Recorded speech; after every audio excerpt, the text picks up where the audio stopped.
Live and rolling. Chair, the floor is yours. Good evening, everyone. Welcome to the Public Works Advisory Board meeting. I'd like to call this meeting to order. It's just 5:32. Mr. Kowalik, would you please take a roll call of those present?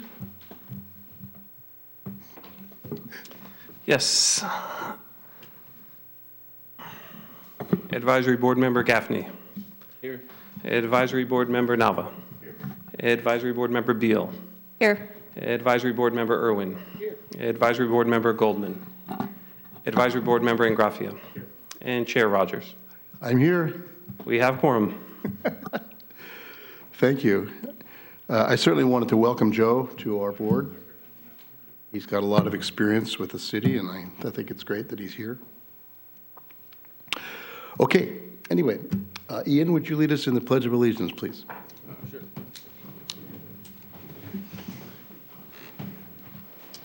I pledge allegiance to the flag of the United States of America and to the republic for which it stands, one nation, under God, indivisible, with liberty and justice for all.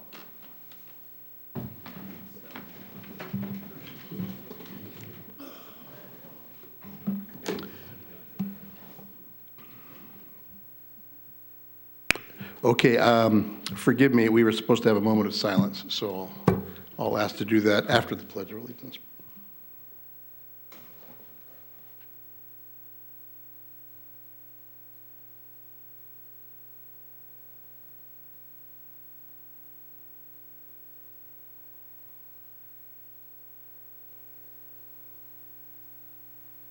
Thank you.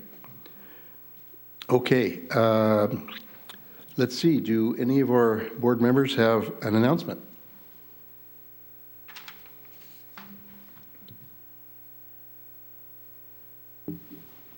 Okay.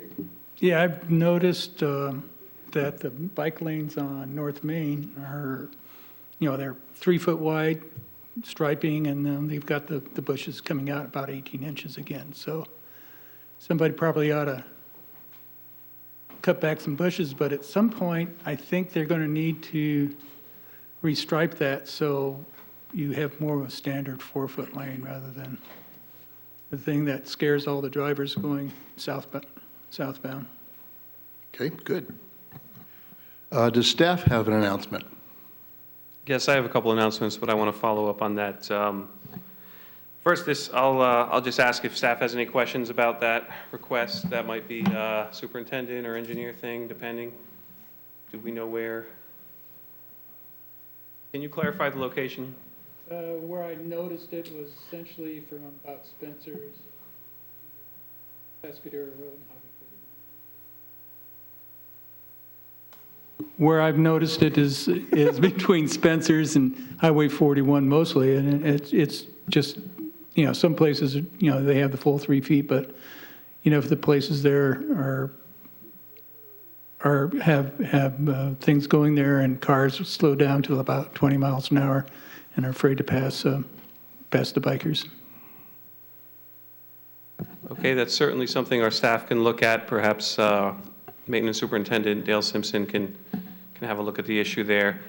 This is an excellent opportunity for me to advertise our service request system on the city's website. You can also download an app on your smartphone. I am out there saying this all the time. The best way to let us know of an issue or concern in the city, particularly a maintenance or engineering concern, is to submit a service request.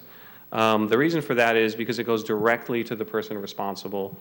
You have to sort of choose a service request category, and then the system will send that to either the maintenance division or the engineering division or somewhere else. So Janine, thank you, Janine, is pointing at that button on the city's website.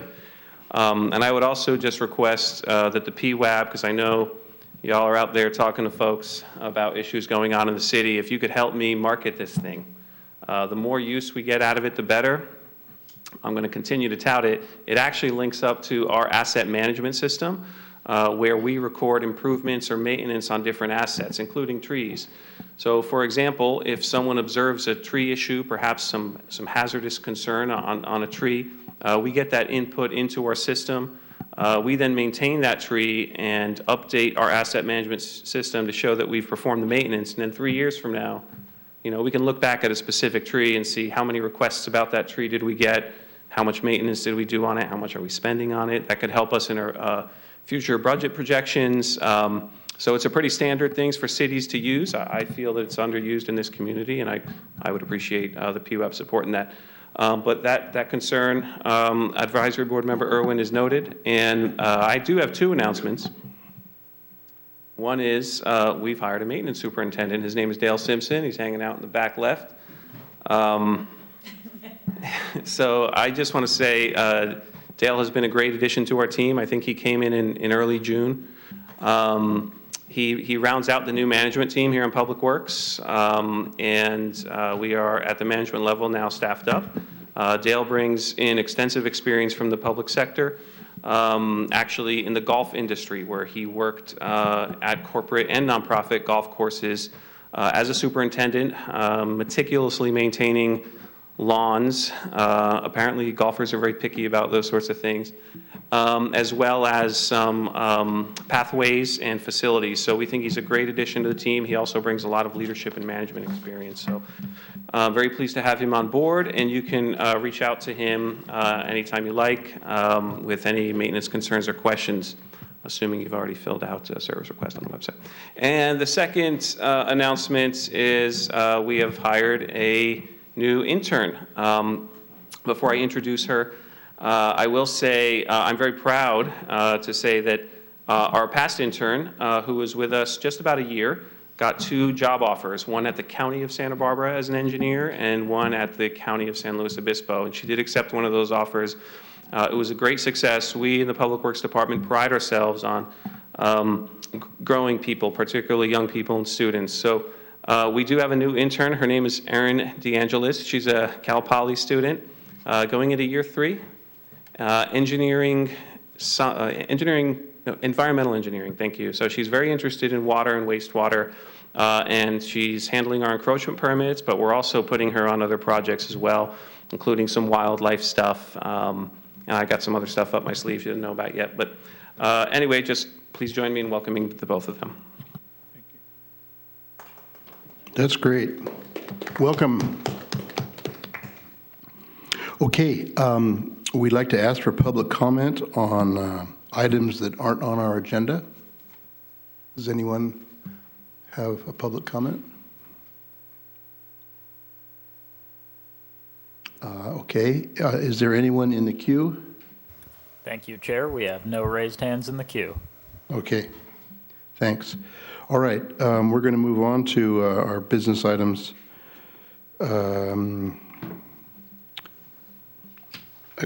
Greg, are you going to make a director's report, or are we going to include that in our?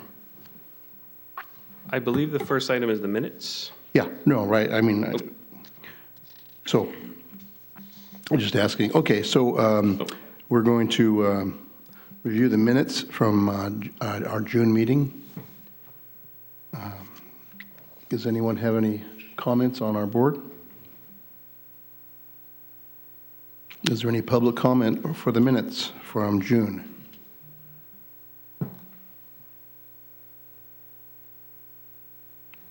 Okay. May I have a motion to approve the minutes, please?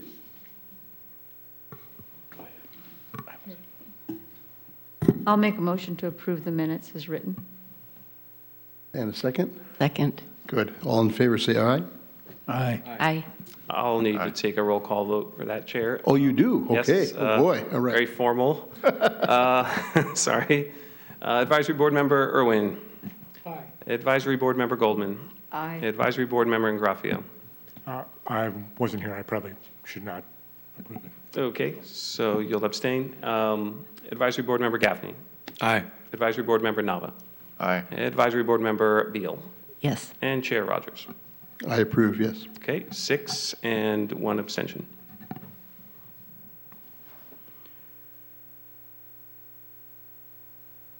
Okay, thank you. Well, now, Greg, you have your chance to make a director's report. Yes, thank you. No special report. You do have that in your packet where we put some highlights that the department has been working on. I do just want to commend the utility staff. We have a utility staff that handles wastewater collection system, wastewater treatment plant, and the water system. And over the weekend and last week, we actually had 2 water main breaks on Ironwood. One was due to a failed connection between the water main and the lateral to a home, in which only one person lost water for a temporary period of time.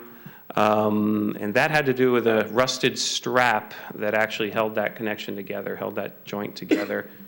We believe because it was backfilled a long time ago with sand, with beach sand, that unfortunately rusted away that strap. And then we also had another water main break, coincidentally just like a block or 2 down.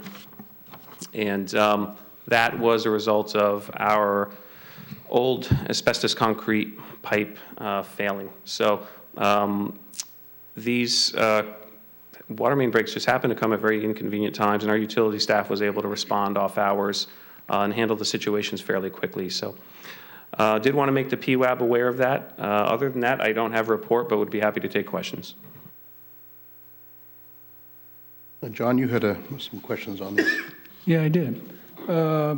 Page 4, and A2, pavement rehabilitation. I understand that the list of streets for slurry seal is preliminary or subject to change.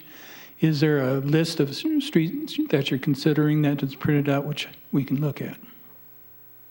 I'll let City Engineer Eric Ridio answer that.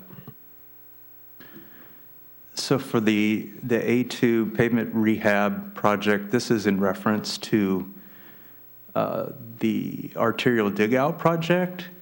That list of streets is still the same as what was presented to PWAB in March. And the streets on that project include Main Street, Harbor, Pacific, and South Bay Boulevard. Excuse me. There are other streets that have been added as bid alternatives, including Beach Street, Coral, and San Jacinto Main intersection. We'll see how the bids come in, whether we can add those alternatives as well. As far as the surface seal project, that is still in a development. There is a preliminary list that will be going to council at the second meeting in August. And that list of streets, I do have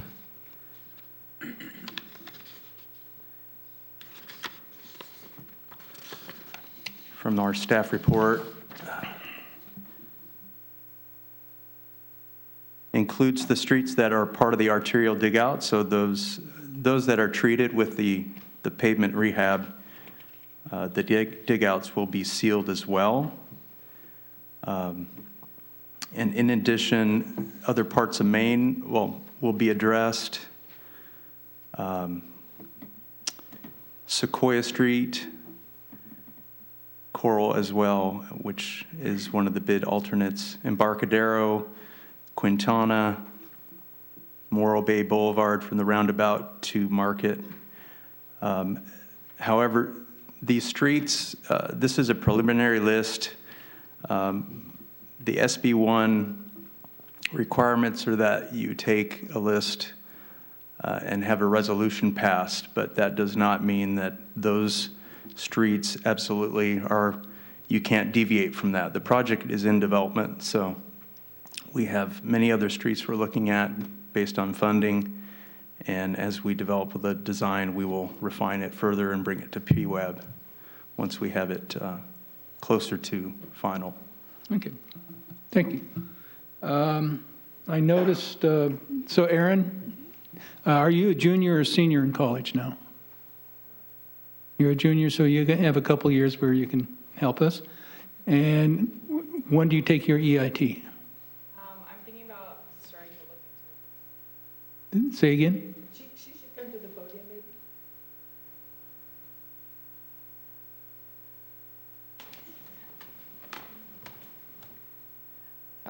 I'm thinking about taking it later this year, but I will have to take the civil exam, so I have to look into it more. Okay, good. I had a question about the WRF conveyance items. From what I remember, PG&E caused serious problems with maintaining schedules earlier when Anvil was trying to do some work. Is PG&E going to be more responsive, or is it going to be kind of like fighting their bureaucrats again? Yeah, Advisory Board Member Irwin, I would request that we hold comment on that until the wharf item, which we can talk about wharf as long as we like. Okay, then I'm done with the director's report.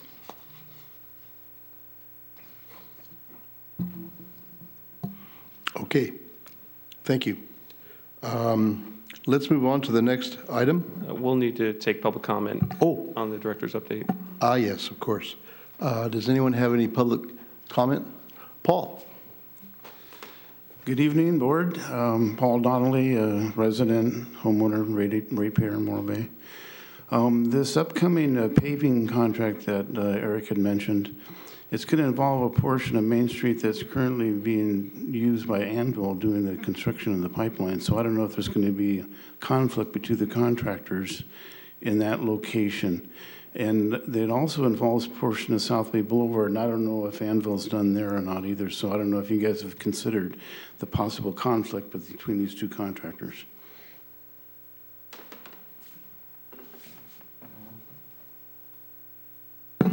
Chair Rogers, do you want to maybe take other public comment, and then we can respond? Yeah, sure. Why don't we get anyone else have a public comment? Is there anyone in the queue? Thank you, Chair. We have no raised hands in the queue. Okay. Yeah, through the chair, I'll address the question. Yes, we're aware of the conflicts between the two projects, and it is our intent that the areas treated will be independent of the project. So the areas that are impacted by the current wharf project will not be part of the scope of this arterial dig out project. However, when we go to surface seal these streets, whether they've been surface sealed as part of the wharf project or if we pick them up when we do the surface seal, our hope is to have them all uniform. So yeah, I hope at South Bay, areas of that have already been treated as far as the pavement's been restored in Caltrans right-of-way, so this project does not address that area. It's the area south of Quintana. Okay. Thank you, Eric. Is there any board member discussion on the director's report? Any further? Yeah, there was one question. I know that there was a pre-placed contract or a purchase order contract or whatever you want to call it, which had pre-negotiated prices for seals and some build-up or dig-outs and stuff like that. Is that still current or available, or are you going to be using a new award? I'm not aware of any active contract that is with any contractor for surface seals or any type of pavement restoration. So I can certainly look into that, but I believe the answer is no. It'd be the arterial dig out project is currently out to bid, and we have bid opening tomorrow at City Hall at 2 p.m. And then our intent is to put the surface seal project out to bid probably in the winter for a spring construction. Okay, yeah, what I remember, I think it was a 5-year contract, and it's probably expired by now, but it was, if nothing else, there's someone who does seals and stuff like that and know the city too. So you might find out who that contractor was. Yeah, so Pricing is a bit in flux, so I'm not sure what the prices were at that time, but I'm pretty certain that they're probably not the same. But I can certainly look at if we have any type of way to renew that contract. I'm doubtful that that's the case, but I don't think the contractor would be interested in it either. so.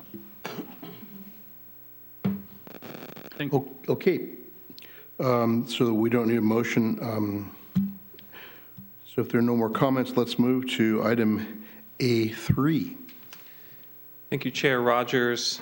This item is a presentation of the WRF fiscal year 21-22 quarter 4 quarterly report. This is a report, as you know, that comes to the PWAB quarterly and presents the accomplishments and challenges as well as project schedules associated with the WRF program. Also, as part of this item, we'll be discussing, I believe, 5 or 6 contract amendments related to the WRF.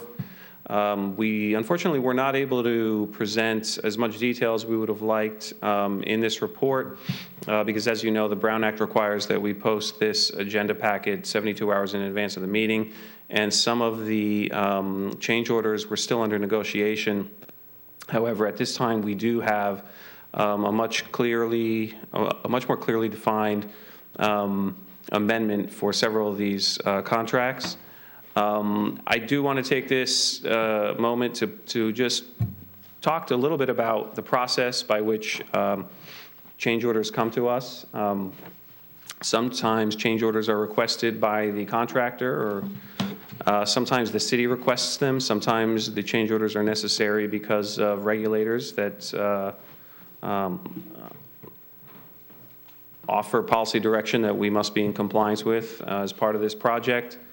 Sometimes there's differing conditions in the field that weren't anticipated during the design phase of the project. So those change orders go through Carollo, who is our program management team, and they do a very good job of vetting those change order requests and negotiating with the contractor and verifying that the change orders are legitimate.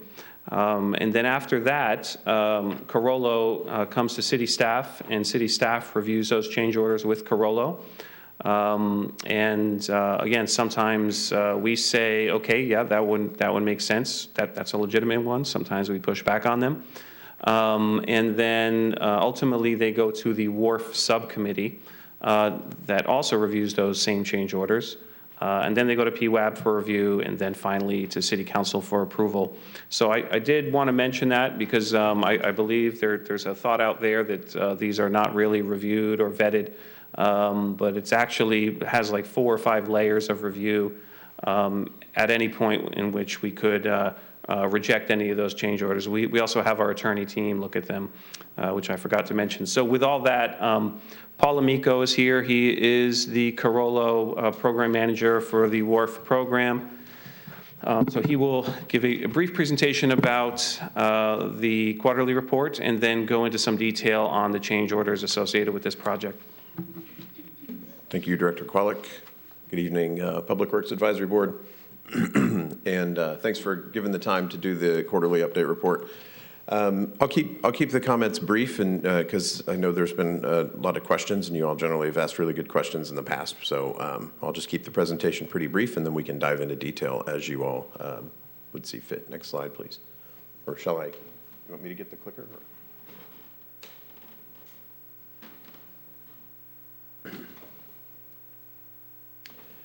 So, as I always like to do when talking to council and the board and the public, is I give a brief construction update. We've had a lot of really good progress since the last time that I was here in front of you all.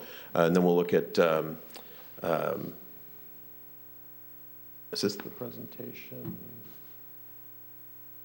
Okay, I don't know, this agenda doesn't look like the agenda I had, so next slide.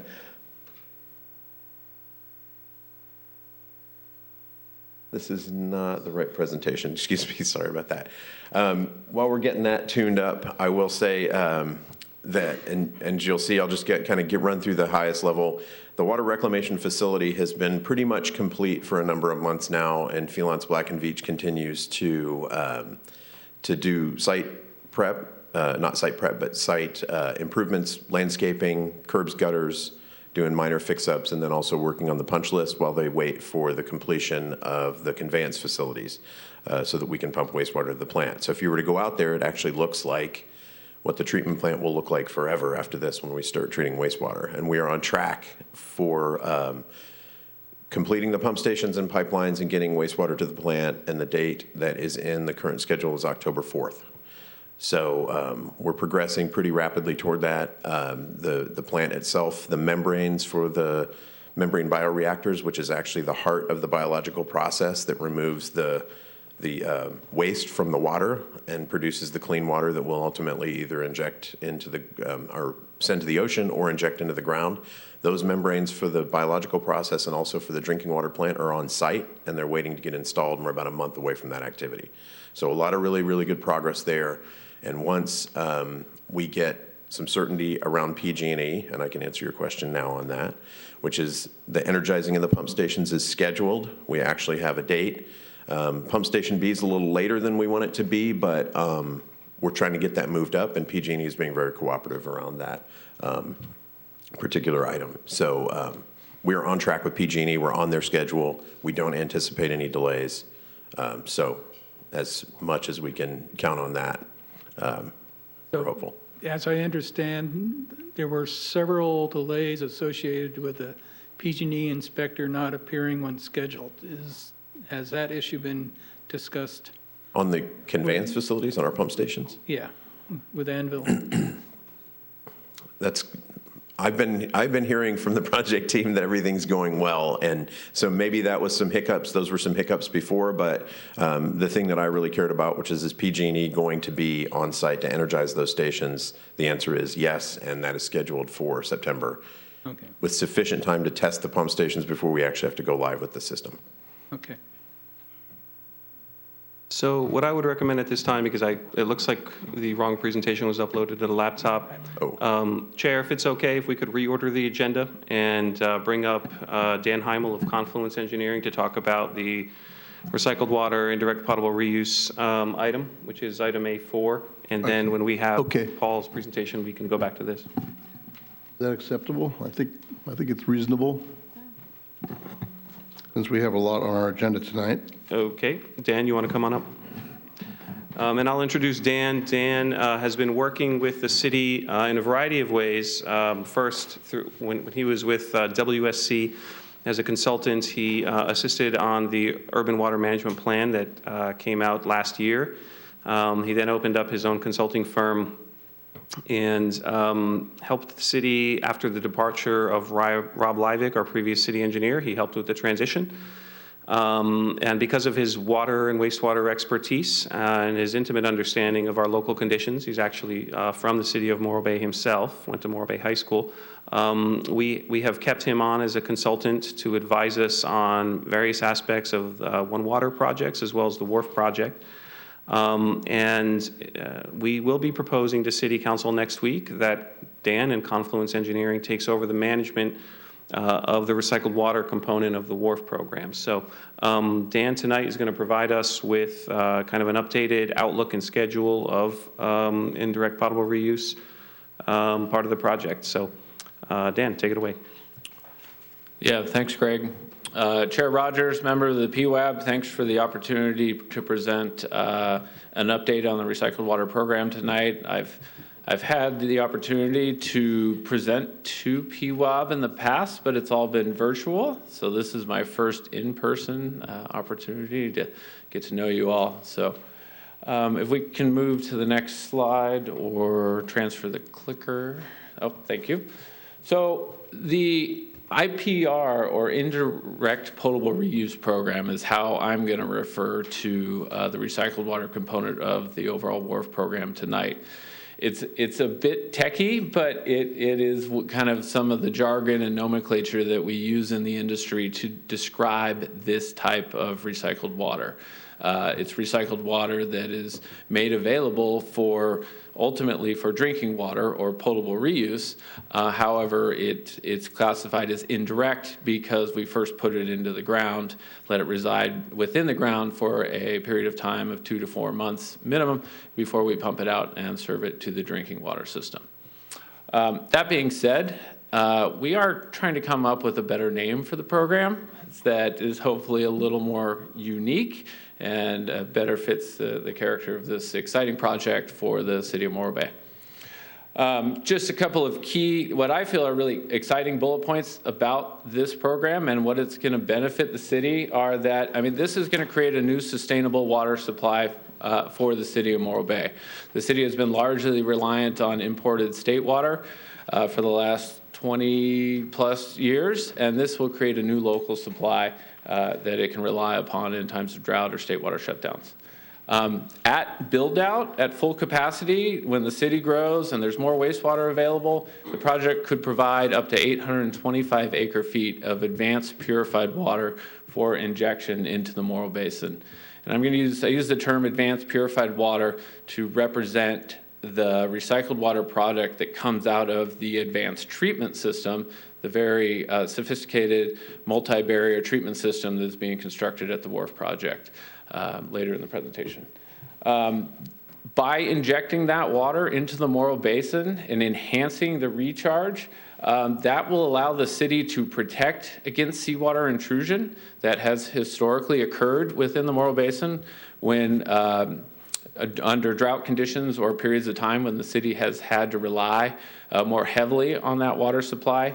And it will also improve the water quality within the basin by introducing very clean, basically drinking water quality water into the basin, very low to no nitrates, and will begin diluting the nitrate concentrations within the basin and improving the overall water quality in the basin. So it's not only a water supply benefit, but it used over the long term, it can provide a water quality benefit to the Morro Basin. I think I mentioned it before, but this is a local, drought-resistant, resilient water supply for the city. You know, it's reliable in the fact that it comes from the wastewater source. That's a very consistent wastewater water source that the city can rely upon. It's not tied to rainfall. It's not as impacted by droughts like state water and other surface water supplies, but it's also resilient. State water has to be conveyed hundreds of miles from the Sacramento-San Joaquin Delta down to the city of Morro Bay, and all that infrastructure is vulnerable to earthquakes, other natural disasters, equipment failures, whereas this supply is local. The city will have access to it if it needs it in an emergency event. And then again, it reduces its reliance on that imported supply. The Sacramento-San Joaquin Delta is a very stressed water supply. Almost half of the state of California relies upon that water. There's lots of demand for that water, and the city will be less dependent on that water with this new IPR program. If we go to the next slide. So I'm sure the members of the PWAB and the public have seen this graphic a number of times, but it just does a good job of illustrating at a high level how the infrastructure works for the IPR program, as well as the new water reclamation facility. But as you all well know, Pump Station A will collect the water that currently is conveyed to the existing water treatment plant, pump that water along with Pump Station B up to the new water reclamation facility, treat that water either for disposal back to the ocean outfall, or when the IPR program is under operation, put it through additional treatment steps, which we'll cover in the next couple of slides, convey it through a separate pipeline back to the Morro Basin, where it can be injected into the Morro Basin, create those benefits I described earlier, and then extracted from the city's existing extraction wells and provide a new water supply for the community. Digging into the details a little bit more, the new water reclamation facility incorporates what we call advanced treatment facilities. So these are treatment processes above and beyond what you would find at a normal, traditional wastewater treatment plant. It was, as Paul mentioned earlier, the first process that really incorporates a couple of different treatment steps that we have in traditional wastewater is the MBR, or membrane bioreactor. That treats the water through primary, which is settling, secondary, which is biological, and tertiary, which is filtration. You know, at that point, that water is of sufficient quality that you could use it for landscape irrigation, a number of different approved recycled water uses that you may have seen in other cities and areas. But to get it to drinking water standards, we put it through multiple additional steps. And the first critical step is reverse osmosis. The PWAB is most likely knowledgeable of reverse osmosis. There's a brackish water RO facility that treats the Murrow Basin water. That filters out a lot of the pathogens as well as any dissolved organic or dissolved constituents within the water. And then after going through RO, the water goes through an ultraviolet disinfection slash advanced oxidation process to remove, to further treat and create that drinking water quality water. And I've been involved in a number of projects that have these treatment trains and literally have drinking gallons of water that has gone through these treatment processes. From there, the recycled water will be pumped from the Advanced Purified Water Pump Station located at the wharf down what we call the IPR line. It's a separate pipeline from the wharf to the Murrow Basin, and then will be injected through a series of injection wells. What we're showing here, exciting photo of one of the drill rigs out on site actually today, drilling the conductor casing for injection well number 1. This will be the first injection well as part of the city's IPR program. And once injected, again, as I mentioned earlier, the water resides within the basin for a period of 2 to 4 months. A common misconception is that that's necessary for treatment. While it does provide additional treatment benefits, the real reason that you put it into the ground is to provide response time.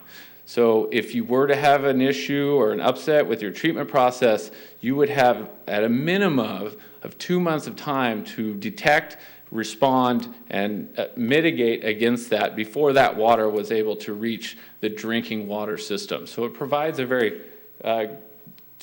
it provides a safety buffer and time to react if there were to be a problem.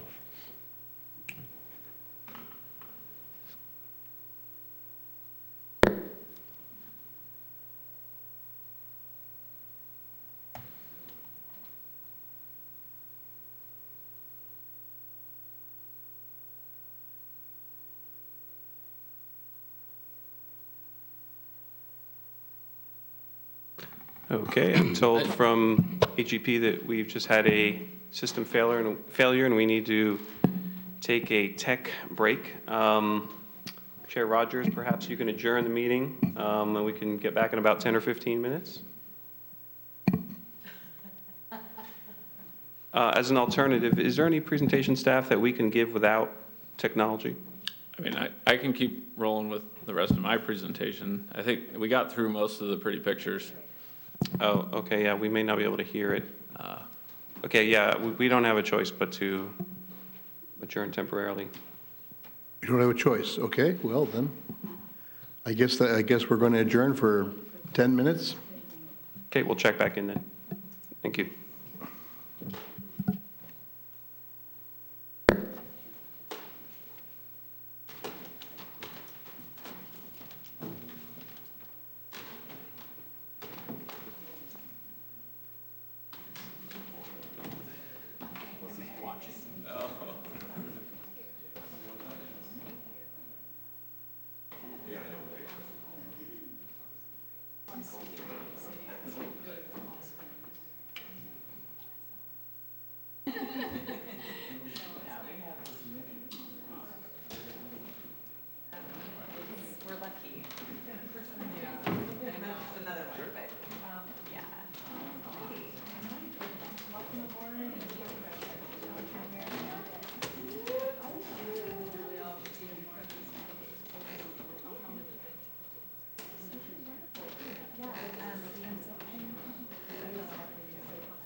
what percent of the water can be diverted from the ocean outfall through the operation of the IPR.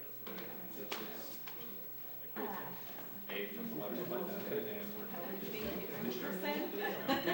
however, the ocean outfall is still necessary even under conditions because when you go through the subsurface system, you create a concentrate. Most 80% of the water goes through and gets cleaned up. 20% diverted.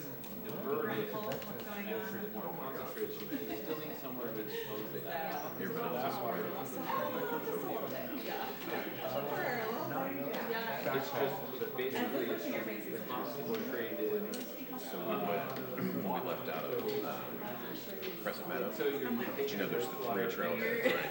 I know.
The light's on, yeah. Okay, there it is. Okay, we're going to reconvene now. Thank you for your patience. Just for the record, what time is it, Janine? 6:16. 6:16. Okay, so Dan, I'm sorry to interrupt, but go ahead. Again, please continue.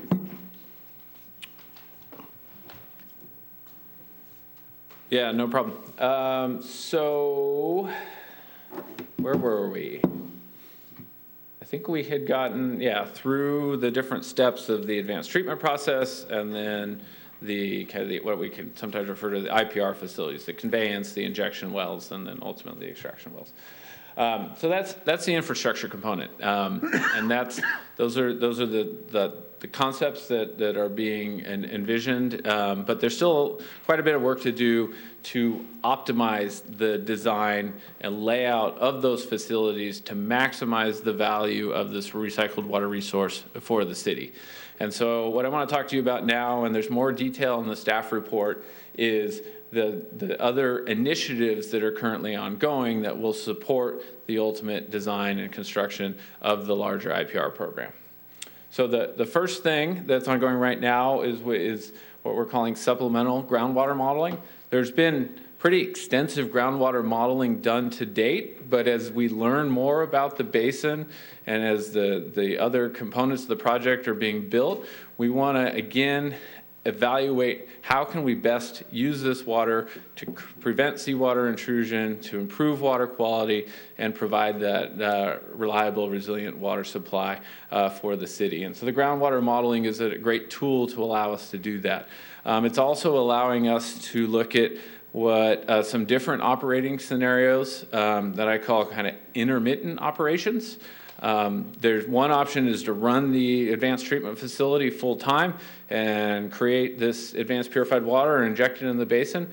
But there's also reasons to not do that. There are periods of time when it's wet, there's lots of state water available, and or the Murrow Basin is already full. It may not make sense to run the IPR facilities during those times because of the costs associated with running the water through those additional treatment steps.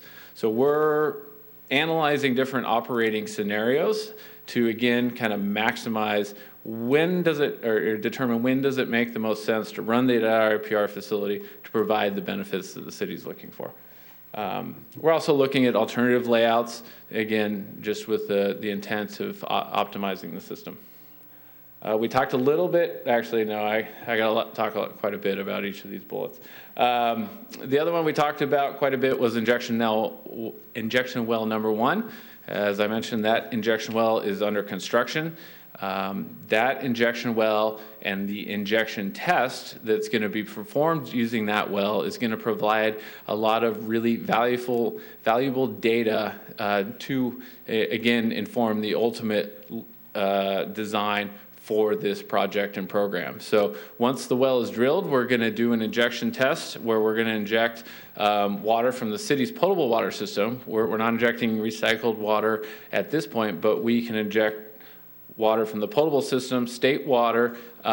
It'll help recharge the basin, but it'll also provide us a lot of valuable information on how much water we can inject, how that injected water impacts water levels in nearby wells, how long it takes that water to go from the injection well to nearby monitoring wells, and from there we can extrapolate how long it would take to go to the extraction wells. So we're going to get a lot of data from that as well. And so combining the real world empirical data from the injection well with the additional groundwater modeling is going to allow us to prepare what we're going to call the basis of design report. And that's going to be the preliminary conceptual plan for where the wells are going to be located, how much they're going to inject, how much we can extract, and how this facility will operate. One additional component that we are working on, the city is looking at bringing on a peer review hydrogeologic consultant.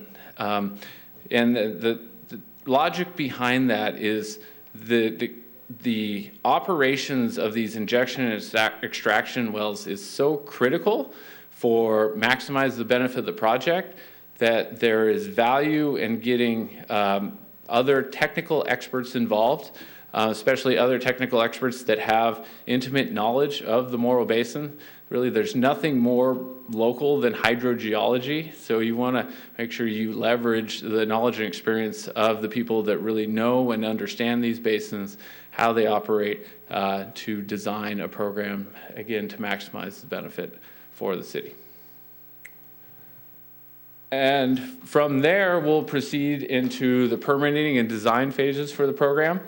As I said, the basis of the design will be kind of the conceptual or preliminary design. Then we'll move into 30, 60, 90% design for these facilities, as well as work through the different permitting steps that are required to construct an IPR program. And there are a number of them. One is land use permitting, working through Coastal Commission and other approvals for these facilities. And then, as we've learned with the conveyance and the wharf project, there are a number of resource regulatory permits to work through with SHPO, U.S. Fish and Wildlife, and other resource agencies with oversight over projects of this type. One of the things that we are working on is really leveraging the knowledge and experience that the project team has learned through the construction of the wharf and the conveyance projects to lay out a path for how we can successfully and efficiently navigate the permits and other requirements for the IPR program. And then finally, there's the third permitting piece. This is what the Regional Water Quality Control Board / Division of Drinking Water permitting piece. They're the actual regulatory agencies that are tasked with maintaining the health of the groundwater basin, as well as ensuring that the project provides a safe potable supply for the community. So they have their own requirements, and so the city will be preparing an engineer's report and a report of waste discharge application for their review and approval for the project. And so here's an overview schedule of where we're at. You can see it's a little hard to read the text, but the red line is the pilot injection test. That has been on the critical path. And again, happy to report that we're hitting key milestones on that project with it being under construction. Once we have that data, that will then feed into the basis of the design report, the line below that, which then feeds into the design process, ultimately into construction, and then operations of the facility. Currently anticipated to become fully operational in March of 2025. That concludes my presentation.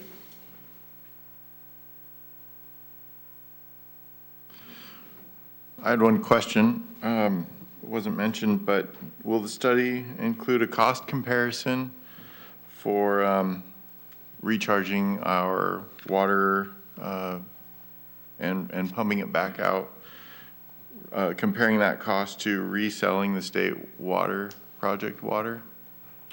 Will it be more cost effective? Is it going to be studied? I guess is what I'm looking for.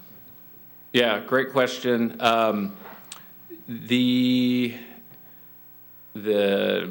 Those specific tasks I don't specifically include that, but at the June meeting, the City Council directed staff to do a long-term water supply evaluation, which will incorporate exactly what you're asking. It's how can we leverage this new water supply both to provide a resilient, reliable supply for the city, but also to potentially provide cost recovery opportunities through increased use of this water and sale of excess state water.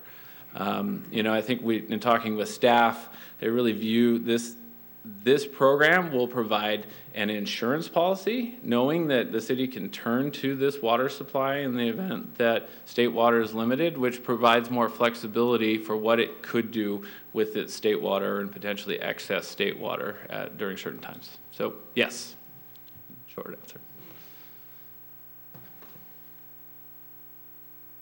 Go ahead. Okay, to follow up on that, so then you're saying that is there a time when a contract with state water runs out and then we're just basically, will we just be relying on this water, or will we always have state water?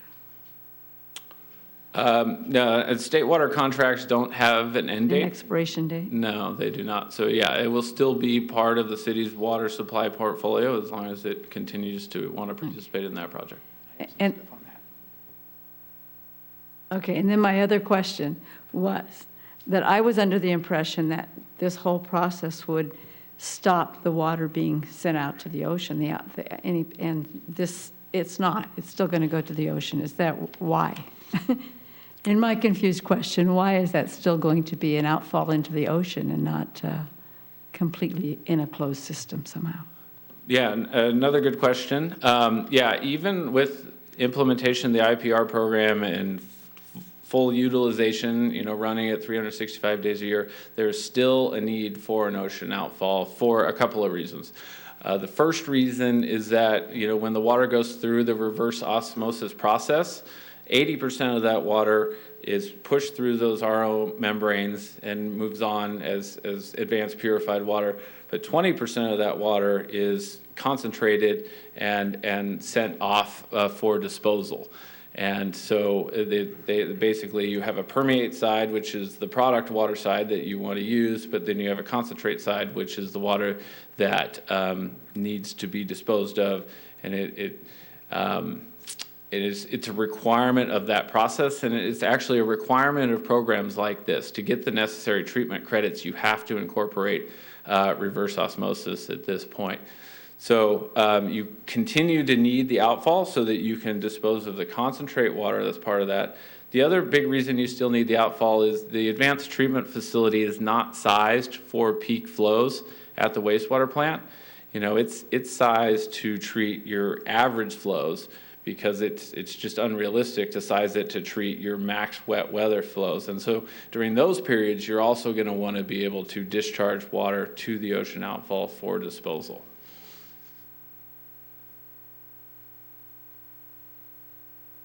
I have a question. Were you suggesting that at some time in the future, the purified water from the plant would be less expensive than the state water? Potentially, I think it's you're balancing relatively high energy cost treatment processes, reverse osmosis and UV advanced oxidation, versus state water costs, which are continuing to go up. So, I think it's something that, the city will want to continue to track and continue to evaluate as part of that, analysis of how to maximize the benefit of both of these water supplies. And the other question, you have to forgive me because this is my first time on the board. At the point where the water is injected, it will be completely free of prescription drugs or over-the-counter drugs? So it's a multi-barrier process, and the last process, the UV advanced oxidation, is intended to remove trace organics and other pharmaceuticals.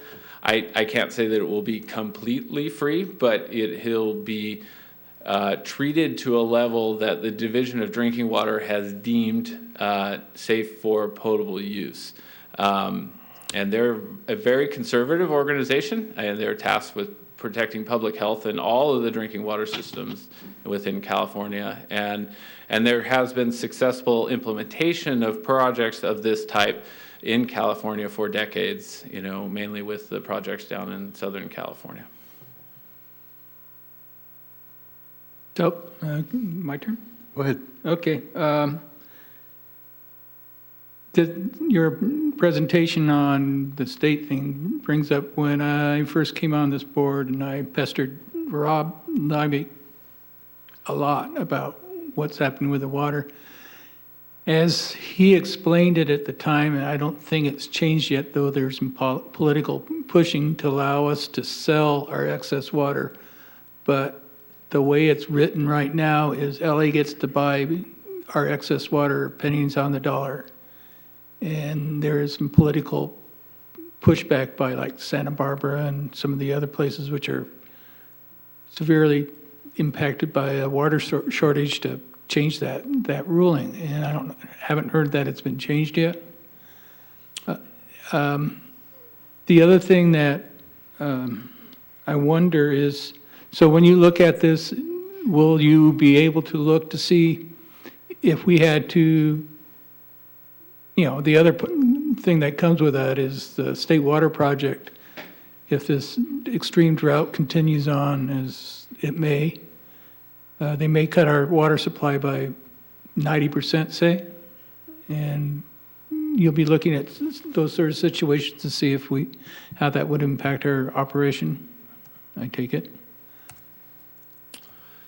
Yeah, I think I can address both those questions. There actually have been recent developments regarding the potential to sell state water, probably since you had that conversation with City Engineer Livick. Recently, the Water Management Tools Amendment was passed, and this amends the state water contracts to greatly increase the flexibility for state water contracts and other parties to exchange, transfer, or sell water amongst each other. You are correct. Historically, the contracts basically limited a state water contractor's ability to really recoup any significant money through the sale of state water, but that has been changed. And so I think we're going to see a much more open and dynamic water market here in California because of that. And so I think there are going to be significant opportunities to sell water. There are still some other contractual constraints that may need to be worked through the city's contract with the San Luis County Flood Control and Water Conservation District, but that large hurdle has been removed. So right now, you're saying the county would get the benefit of the extra, or the sale of the water, or would the city receive some benefit the way it's written? We don't have precedent for that yet, but there have been a couple pilot programs where state water subcontractors, of which the city is one, were able to partner with the county to sell water, and they were able to receive that direct benefit.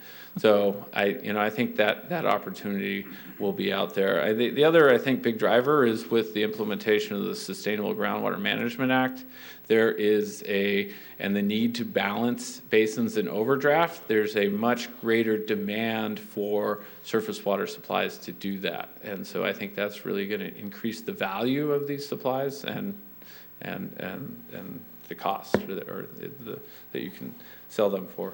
That's great news. Your other question was about variability of state water supplies. One of the things that staff has worked on is developing computational models that incorporate that variability to be able to look at not just snapshots of how much water we have this year, but how much water would we have over a 3-year, a 5-year, a 20-year period of time, incorporating the different drought periods, the periods of time like we are in now, where we've had 3 consecutive years of very low state water allocation. So we can include that in the analysis. I had a question. So you talked about injection well number 1. There are additional injection wells planned, aren't there? There are. The final number of injection wells is yet to be determined. Again, a lot of that work that I described will inform that. But yes, it is envisioned that there will be injection wells. I think some of the initial estimates were included 4 injection wells. But we're doing that additional analysis to optimize that. The fewer wells we can have and still achieve the primary objectives, the cheaper the project is overall. What can go wrong with an injection well? They can clog, though it's not as much of an issue in projects like this. A lot of injection wells, you're injecting surface water that comes out of a river or a lake, that has sediment and other material in this. I mean, the water that gets injected in these wells it's borderline distilled water. It's been through a reverse osmosis system. It's very clean, very pure water. So a lot of those risks are alleviated. However, you build in backwash features, other features to be able to clean those wells should such an issue arise. So there'll be more than 1 well, but we don't know if it's 2 or 4 more or something like that. At this point, yeah, we can't put an exact number on it. Let's see. That was one. You mentioned nitrates in the groundwater from Murrow Creek. Are there any other contaminants which we're concerned about? The other main contaminant we're concerned about is sodium and chloride through seawater intrusion. So this project, again, will create that additional recharge, create that seawater intrusion barrier to prevent that seawater from intruding into the basin during periods of time when water levels are decreased. But we're always concerned about other contaminants, and we're always monitoring for them. And I think one of the real advantages that the city has is that even once the advanced purified water gets injected in the basin, and it's very high quality, it will travel through the basin and then get extracted by the wells, and then it goes through an RO process again through the brackish water RO facility. So I mean, it's one of the most robust processes for treating water, you know, that I've been involved in. Two passes of RO, but again, as I mentioned earlier, we are always concerned, and so that is something that is being analyzed as part of the injection test, is the potential for other contaminants to mobilize. So we've got a robust testing plan that we will be implementing and monitoring throughout the pilot, or the injection testing, as well as the operations of the full-scale facility. Are there pesticides in the Murrow Creek water? Not that I'm aware of. I mean, not to a level that it has been an issue for the potability of the city's water supply. Okay, let's see. Okay, thank you. Other questions? I have one more thing to say. Thank you, Dan. I appreciate your presentation. It was very clear and easy to follow, and thank you very much. Thank you. Yeah, I was just curious to follow up. What's the capacity of the basin? Are there any limitations, or is it depleted, or what are we doing there? Yeah, that's a good question, and actually that's a question I've been asking the hydrogeology team. What is the capacity of the basin, you know, in just terms of total storage? I mean, what we do know is it's a relatively small basin, you know, relative to basins throughout California. You know, it's nominally 100 feet deep, you know, the alluvial formations that it will be injecting and extracting into. So yeah, total storage, again, I don't know that answer. We're working on that. But on the flip side, a basin of that size, one of the benefits is it has an ability to refill rapidly too. And I think the city's observed this, you know, during dry periods, and the city relies upon that basin, water levels drop. But with a wet year, those water levels can recover almost in full. And so that's one of the reasons we're looking at the intermittent operations is, you know, we want to only be putting water into this basin when it needs water. And so we'll be analyzing that, and you know, we can have better answers for you in the future. Thanks. Is there arsenic? What's the level of arsenic in this area? You know, it's a good question. I don't know the concentration of arsenic. I assume that information is available in the Consumer Confidence Report, or... Yeah, I was thinking more like in the Murrow Creek. I was involved with some Arvin wells. And, you know, they went 1,000 feet down, but there were like 3 50-foot to 100-foot lenses where they were able to pull water which came in below the arsenic standard. And I was wondering if we're going to have any situations like that. Yeah, Damaris, you. I was just going to address the annual water quality report does show all of the constituents that we measure, and it'll have the arsenic levels in there if they were high or detected or anything like that. It's available online. So we haven't had any problems then? We have not had any problems that I know of, yeah. Thank you. Okay, I'd like to ask for public comment.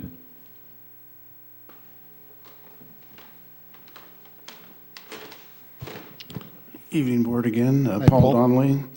There was a claim about the state water project costs going up. It's my understanding that the capital cost of the local facilities are going to be paid off, saving the city hundreds of thousands of dollars of annual payments, making the cost of state water down to around $1,000 an acre foot. Very inexpensive. And so then the other question I have is that with this IPR system, can it work continuously without an external source of imported water? In other words, if it's just recycling the same water, like you admitted, there's a loss each time. Eventually, it's like going through half-life and there'll be no more water.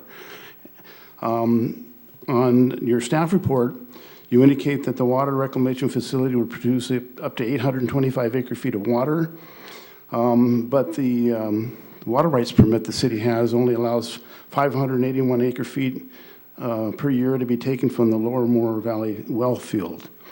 So will the State Water Resources Control Board permit the additional 244 acre feet of water to be withdrawn? And does the Water Board need to have a hearing on the matter, as this is an appropriation of water according to Water Rights Decision 1589 for the City of Morro Bay? Even if the city were to take the 825 acre feet, that at best is about only 75% of the town's supply, not 80. And according to the PWAB June meeting on the annual water supply and demand assessment, it indicated the Murrow Basin wells provide only 4% of the town supply, and state water provides 96%. So therefore, how much of the future reclaimed water cost per acre foot will be compared to the cost of the state water project that we pay right now? And then one last thing, the allegedly, or at least from past staff reports this month, we're supposed to start putting water in that pilot well. At least that's what it was said back in June. I just want to know how you're getting the city's water to that well. What's the connection? Thank you.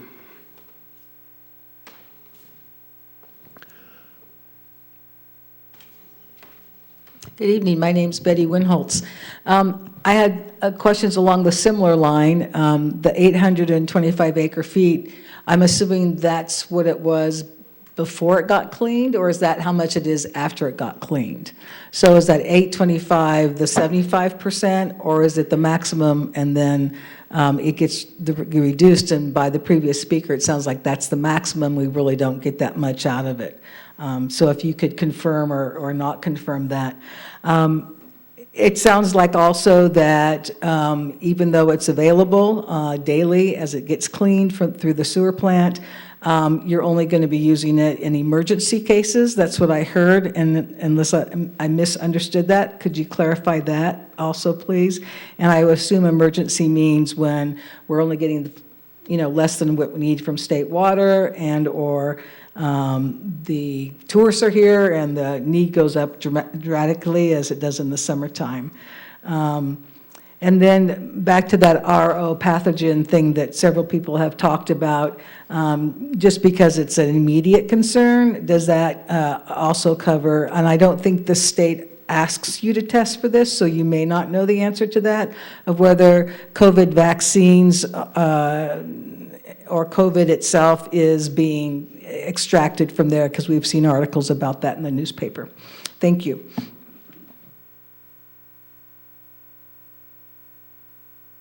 Are there other public comment? Is there anyone in the queue? Thank you, Chair. We have no raised hands in the queue. Okay, thank you.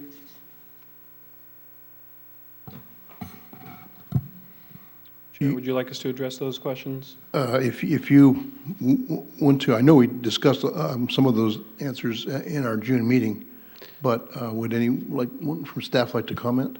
Sure, and I'd like to call Dan Heimel back up to the podium to answer.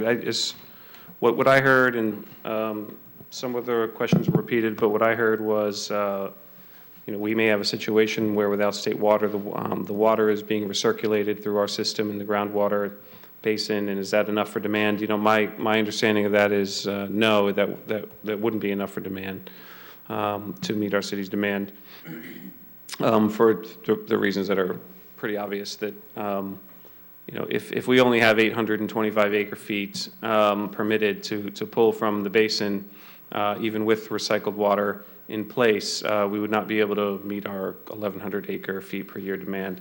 Dan can clarify that on that if you have something, but there was also a permitting question about what's the process for us to increase our ability to pull water from the basin. And then I heard some questions about operational strategies and whether or not it would be used in emergency-only situations. Of course, that's going to be largely dependent on some of the items that Mr. Heimel raised earlier. If the basin's full, then obviously we wouldn't be pumping water into it. If it's raining a lot, for example, there may be times, and there's expected to be times where it doesn't make financial sense. It doesn't pencil out to run IPR, and so in those circumstances, we wouldn't put it into the basin. And then, Dan, perhaps you could answer the vaccine question and the COVID question, as well as the permit process. Yeah, and I might address another question as well. The first comment was about state costs not going up, actually going down. That's a good point, and it's like a lot of things, it's nuanced. It depends, right? Local costs for infrastructure are starting to get paid off, which is a great thing. It's going to lower state water costs. But regionally, projects are being implemented within the state water project that will lead to increased costs. The Delta Conveyance Project is the biggest one. The governor recently came out with his EIR for the Delta Conveyance Tunnel Project. And so it's a balance. You know, costs will be going up and down depending on, you know, which components need to be funded. Can it work through continuous recirculation? No, it can't. And I don't think ever really was envisioned to be. It's not envisioned as the city's sole source of supply moving forward. It's part of a portfolio. And it's critical. You need a portfolio of water supplies, especially in our changing climate.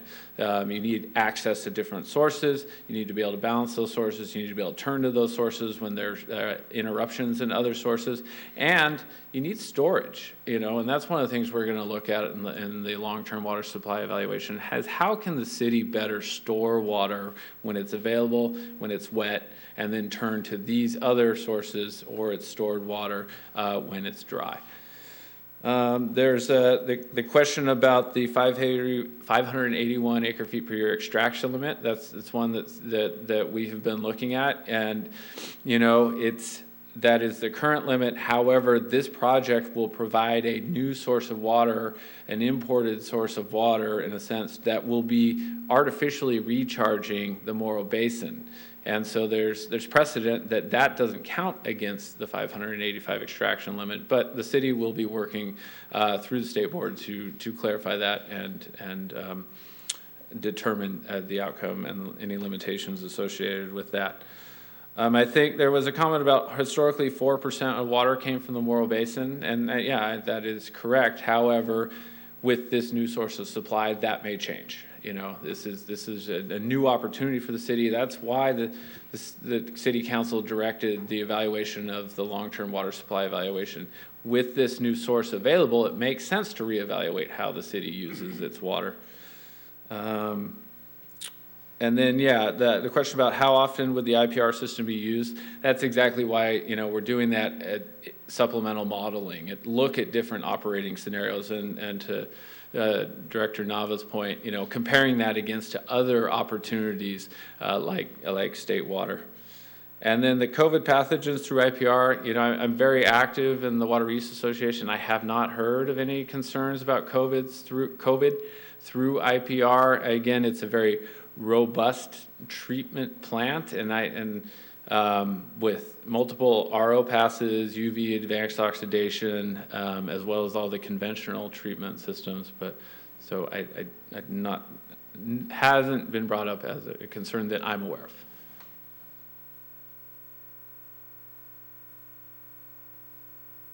I have one question. John? I know that, so you would be considering a possible surface water, reservoir for surface water? Probably not. You know, I think, as you likely know, it's very hard to permit and build new surface water storage in California or in the western U.S. But where there are significant storage opportunities is in our groundwater basins. Many basins experience chronic overdraft, and so there's a number of opportunities to bank water in groundwater basins during wet years and then gain access to that water during dry years. There are numerous groundwater banking programs out in the central San Joaquin Valley that the city could participate in, and other state water contractors do participate in. And so that's probably your easiest opportunity to store water. How about Choro Creek? Do you think there will be ever a chance that we could store water in the Choro Creek? I'm not that familiar with the Choro Creek Basin, but just generally, it's typically challenging to store water over the long term in these small alluvial basins.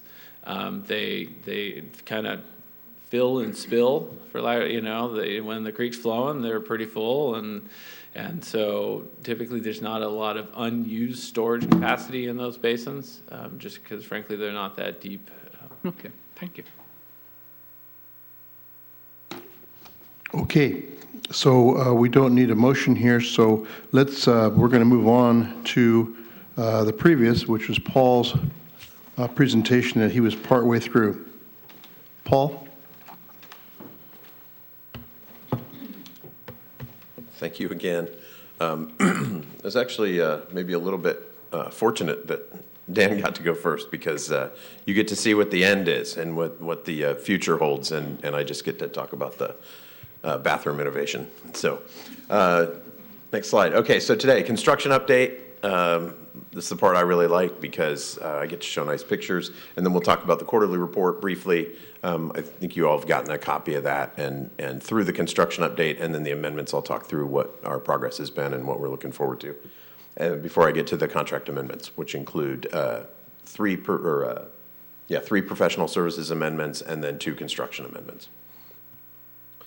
So conveyance facilities. So it was, as I said, it was fortunate Dan got to go first. These are the pipes and pumps that take the wastewater from the existing treatment facility and pump it up to the water reclamation facility. So the picture on the left, you can see we call pump station A. The building's coming up out of the ground. We've got a bunch of mechanical infrastructure that's being set, and they're actually putting pumps in the wet wells as we speak. I just got a text message from Annville's project manager. A pretty key milestone for us is the setting of the Junction manhole right out in front of pump station A. That was on a bypass. That bypass has been removed, and that line is back in service. So we're flowing by gravity again, and then eventually what will happen is that manhole will get modified, and instead of the wastewater going to the existing plant, it'll now go to the pump station and be pumped up to the pump station B, which then will pump it to the water reclamation facility. So the picture on the right, oh, sorry about that. The picture on the right is pump station B. It's much same state, much of mechanical above ground piping, and as I was speaking before, PG&E is on track to energize those stations in September. Next slide.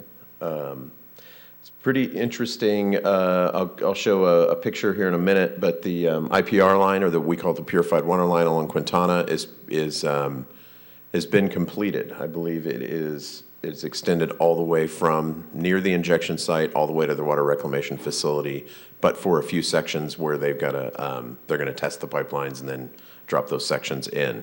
So that was a big milestone for us to get the purified water line in and fully completed. And the section actually that is missing is the section on the pipe bridge. So that piping is getting connected now. Next slide shows a very big milestone for us, which is the setting of the pipe bridge. We had a lot of delays associated with the cultural resources in this area, and we got through the clearing, the excavation of the pipe bridge with no finding of I don't know what the exact term is. They didn't find anything, which was fantastic for us. We did not want to find any cultural resources in that. So big milestone. The pipe bridge was set a couple weeks ago. If we had time, or if anybody's interested, I actually have a drone video of them walking that in place. It was a pretty neat process that they went through to try to get that. Took 2 cranes and a lot of people, a lot of time to figure out how they were going to get that bridge set, and it went very, very well. And as I was saying before, the facility itself, if you walk around out there, it looks like a completed treatment plant. There's landscaping, there's fencing. The only thing that is not present is wastewater. We are circulating clean water through the facility. FBV is doing a lot of punch list work, meaning, as I always said, painting baseboards and replacing dented door frames if they got damaged during construction. And plant staff has really been taking advantage of the situation to really troubleshoot a lot of, or I shouldn't say troubleshoot, but get to train on the equipment and the operation of the equipment, and then if anything is out of sorts that they didn't prefer, then they can work with Pavement, Black & Veatch to get that fixed up. So it's been a very good opportunity for them to take a challenging situation and make something positive out of it. All right. So we finished the quarterly report. So every quarterly report, this one closed out the fiscal year, which ended on June 30th. As you all know, City Council adopted a new budget for the program to just shy of $160 million and $159.8 million. So that new budget is presented. What that budget really did, and I think we had a long presentation back in May on the budget, was to increase budget line items for changes that had occurred through the program, replenishing contingency budgets, adjusting the guaranteed maximum price for the water reclamation facility to match the contract, and then to account for any potential delay claims from Felix Black and Veatch for the wastewater lines not being available to send wastewater to the plant when they wanted it. So the total spending through the end of the fiscal year was just over $111 million. And we also discussed accomplishments, challenges, and upcoming activities, which really included, we've had a very, very heavy focus on getting the pipelines and pump stations completed in time for the wastewater sludge date, and to minimize the amount of time that we would be circulating clean water around the plant and not treating wastewater. The ultimate focus is the time schedule order in February, meaning when the state regulatory agency, the regional board, says that we have to improve water quality going out into the ocean. So that's in February, and we are on track to complete the plant and meet that milestone date. So next slide. We presented a schedule and showed different critical path activities, which, depending on how Anvil is progressing the pump stations and the pipe bridge and what's going on any given day, those two delays were kind of fighting for what is actually the critical path. Anvil had a lot of challenges down at Pump Station A early on in the project with dewatering of that excavation. And so that particular component of the project was behind. And then concurrent with that was the delay at the pipe bridge area where we couldn't get in and excavate the abutments. So things are on track. We had estimated or projected that based on what we knew back in January, working with the State Historic Preservation Office and EPA around getting access to the area to build the pipe bridge, at that time we had projected that the pipe bridge would be completed and we'd be able to pump wastewater by October, the end of September, and that is actually, we are on track to do so. So, as I've said. So, any questions on the quarterly report, or should I keep going for the amendments? I'd like to clarify, plant seeding, substantial completion, final completion. Could you please define those? Sure. Plant seeding is getting wastewater to, so any wastewater treatment plant is actually a living organism. It has a biological process that has food, which is wastewater, and microorganisms, the bacteria that's naturally present. If we were just to send wastewater to the plant from the new plant from the existing plant, that biology would have a hard time getting established. So what Felix Black and Veatch will do is go get an active biomass, that's what we call it, an active activated sludge from a nearby plant who's operating very well. They'll introduce that sludge in at the plant at the same time they bring wastewater into the plant to activate our biomass here for Morrow Bay, because the biomass here is maybe a little bit different than other places. So those bugs have to acclimate to the wastewater generated in Morrow Bay. And in order to do that, you need, it's kind of like a sourdough starter.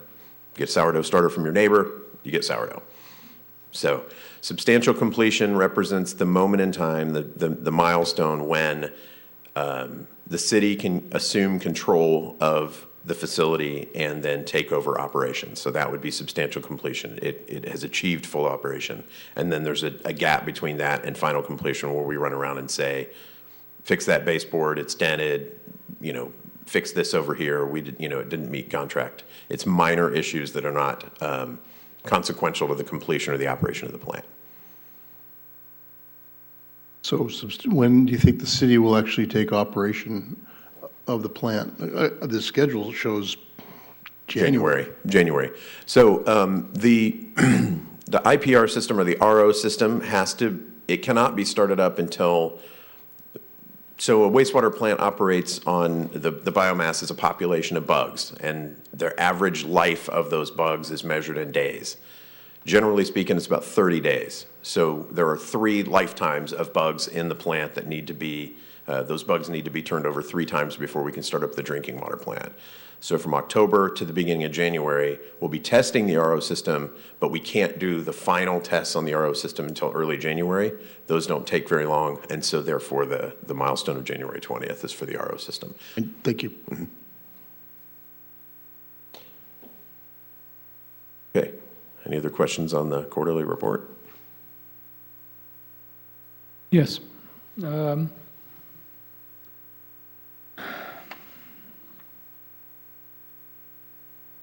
So PG&E has been coordinated with, I guess it might have been SoCal Gas was the party which didn't send the inspectors on time, but utilities will be on board with whatever we need, I guess. Mm-hmm.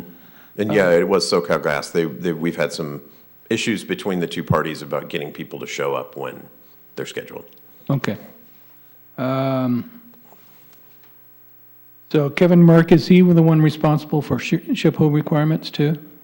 No, Kevin Merck is not. Kevin Merck is a biologist. We have 2 different cultural resource consultants on board. Cogstone is our cultural resource. Those are all our monitors. So they're the ones that schedule the Native American monitors, the archaeologists, and other folks that are observing all ground disturbing activities. Far Western, they are the ones that oversaw the treatment plan that was required by the programmatic agreement for cultural resources. So they did all the reporting and then did all the regulatory required reports for how we treat cultural resources. So those contracts are complete, or no changes are proposed for them then? No changes are proposed, but they're not completed. Okay. Let's see.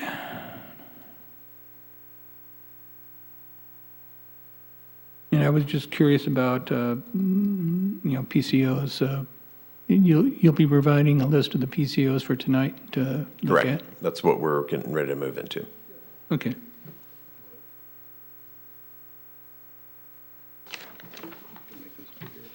Well, I was looking at that.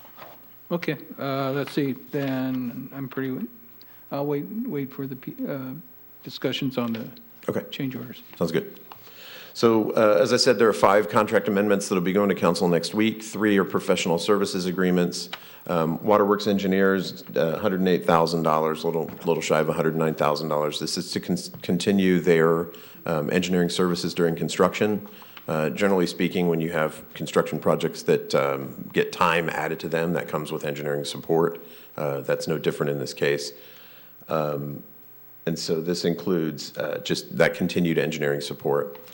Carollo Engineers, which is my firm, our program management contract, we extended our schedule at the end of June.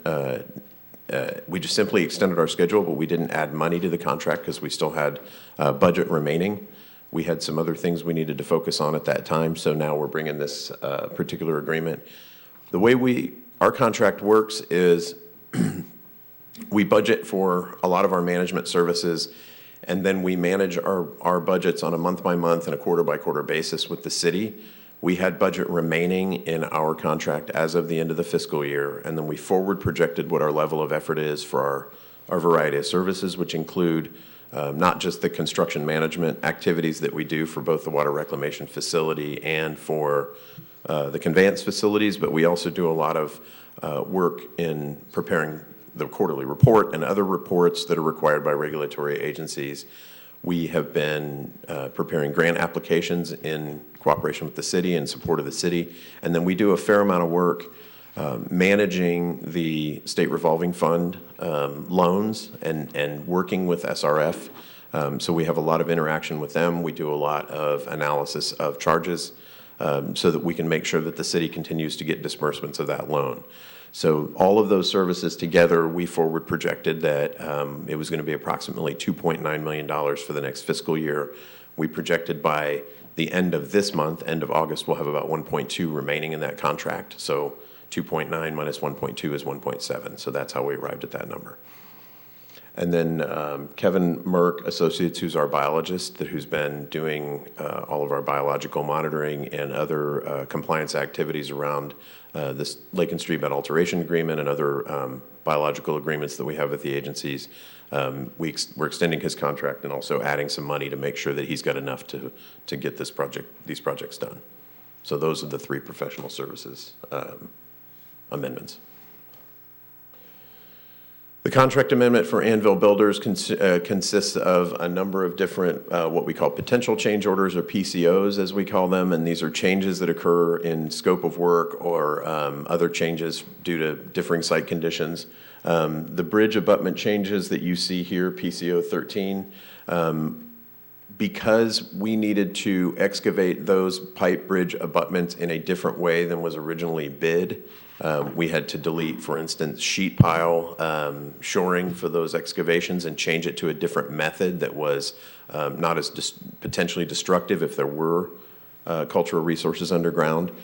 We slowed their construction down, their actual excavation production rates down, because we had to, the archaeologists had to observe construction in a way that was not originally bid by the contractor. So those changes amounted to approximately $500,000. And then they're also getting 60 additional days to the contract. Those are not compensable at this time, but Anvil has indicated to us that they will be coming back to the project management team and trying to substantiate a claim for additional costs related to those delays. But we have not had a full accounting of all those costs at this time, so we're not recommending to council that we consider that until the project's completed, and then we'll go receive their information at a later time and negotiate that change order at the end. Number 17, tracer wire ground wads and terminal stations. The original design called for tracer wire because we have plastic pipes. You can't wand those. You can't detect that they're underground unless you have a tracer wire. And so the original design said, well, the tracer wire would go in the joint trench where all the wastewater pipelines and the effluent pipeline is, and the IPR would just simply be marked, if you would, or be able to be found by offsetting from that. Operations staff, as we got deeper into the construction, was not comfortable with that, and so had requested for Anvil to add tracer wire to the purified water line. So that was what that change was, where the purified water line goes away from the joint trench. That's what that change it constitutes. Construction cost escalation, the general conditions of the contract, which the general conditions in this particular contract are widely used across the country. They're called, we call them EJCDC, which is an acronym for a council of engineers, contractors, utility owners, and others who've developed a set of standard general conditions in these contracts that are widely used across the country that actually entitles Anvil to come and if they can substantiate a claim for cost escalation, that they're entitled to that cost escalation due to things like pandemics. And so in this particular case, this represents a 50-50 split with Anvil on those cost escalation. And I don't think anybody can argue that costs have gone up. Cost of diesel fuel, as an example, was one of the large ones. In addition to that, in this particular item, Anvil had actually come back to us and shown where they bid the project with one price, and then when they went to order materials, their supplier wouldn't honor the price and said, in fact, they wouldn't honor the price, and when they gave them the new price and it went up, it was only honored for about 72 hours. So they didn't even really have a lot of time to assess the impact to their operation for this. So they've been in a very, very challenging economic position with the contract as they've gone through. The next two, or the next one is differing site conditions at South Bay and Theresa. They encountered a bunch of unknown utilities and bedrock in that area that slowed them down. And then on number 52, there was a high-level switch at the utility bridge. The city staff had asked them to switch that out to a hard wire going between the utility bridge and pump station A. They would have credited back the solar panel and other items that they didn't install, but the city asked actually to put those into the spare parts inventory. So the city actually bought those, but there was additional effort that was incurred for that. And then the last one was an interesting one that we initially, when Anvil presented this to us, we didn't necessarily believe that this was a real claim, but then in digging into the general conditions again and looking back, and then in the massive amount of documentation that they provided us, they were actually subject to a sales tax increase that was passed and implemented about last April. And so they provided us with a lot of documentation that did substantiate that their cost was $134,000, and they are entitled to that under the contract. There are a lot of changes on FBV, and I won't go through each one of these, but I will point out a few highlights on this. So in a design-build contract, the analogy I always like to use is when you enter into a design-build contract for a facility like a wastewater plant or a water plant, you're buying a car. You buy the car and you don't like where the radio button is, or you don't like how the seatbelt's positioned, you want it changed. Because you're buying something custom, that costs you. So there's a long process of defining what you want.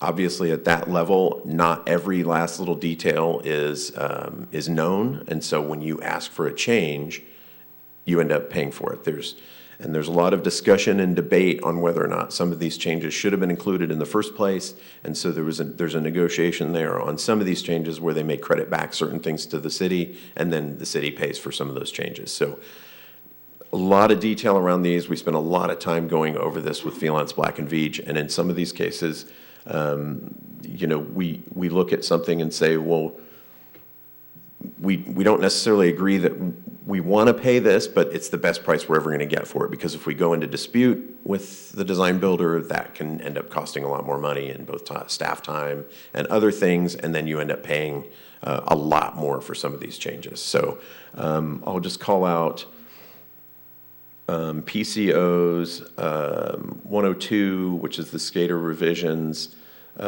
grease rack and sand interceptor unloading facility 106 and 107, chem facility fencing revisions 114 and 118. All of those are similar to that situation where the city didn't necessarily like the way something was configured.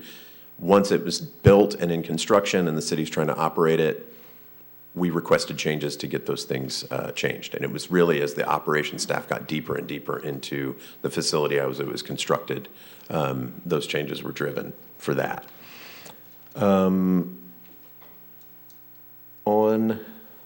There's a teletruck, which is an actual forklift that the city's going to use to operate that. That was approved by WRF subcommittee a while back. And then some skater screen revisions and other things that just made the operation, the computer program that operates the plant, a little more user-friendly.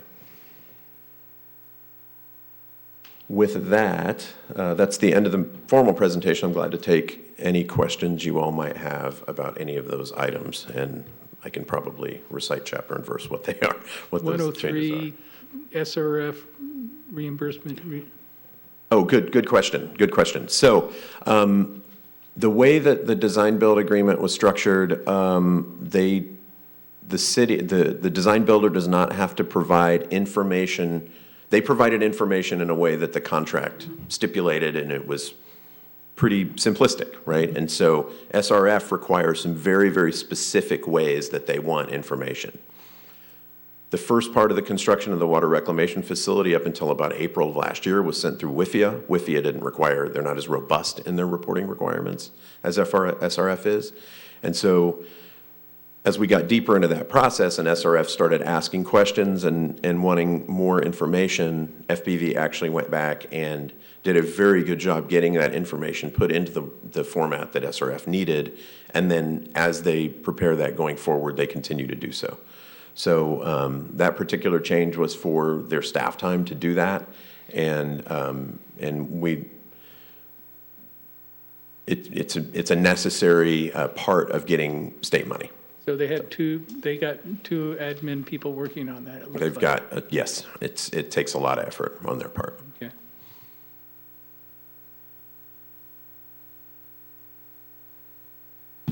Let's see.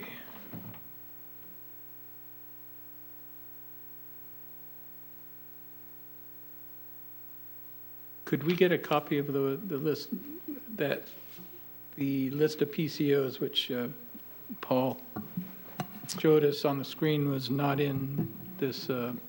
Yes, and I was remiss to mention that our plan is to include these lists after the fact online as part of the agenda packet, which we've done in the past when PWAP has requested that. So we can do that again. And I can send a link to the PWAB when that is done. Okay, thank you.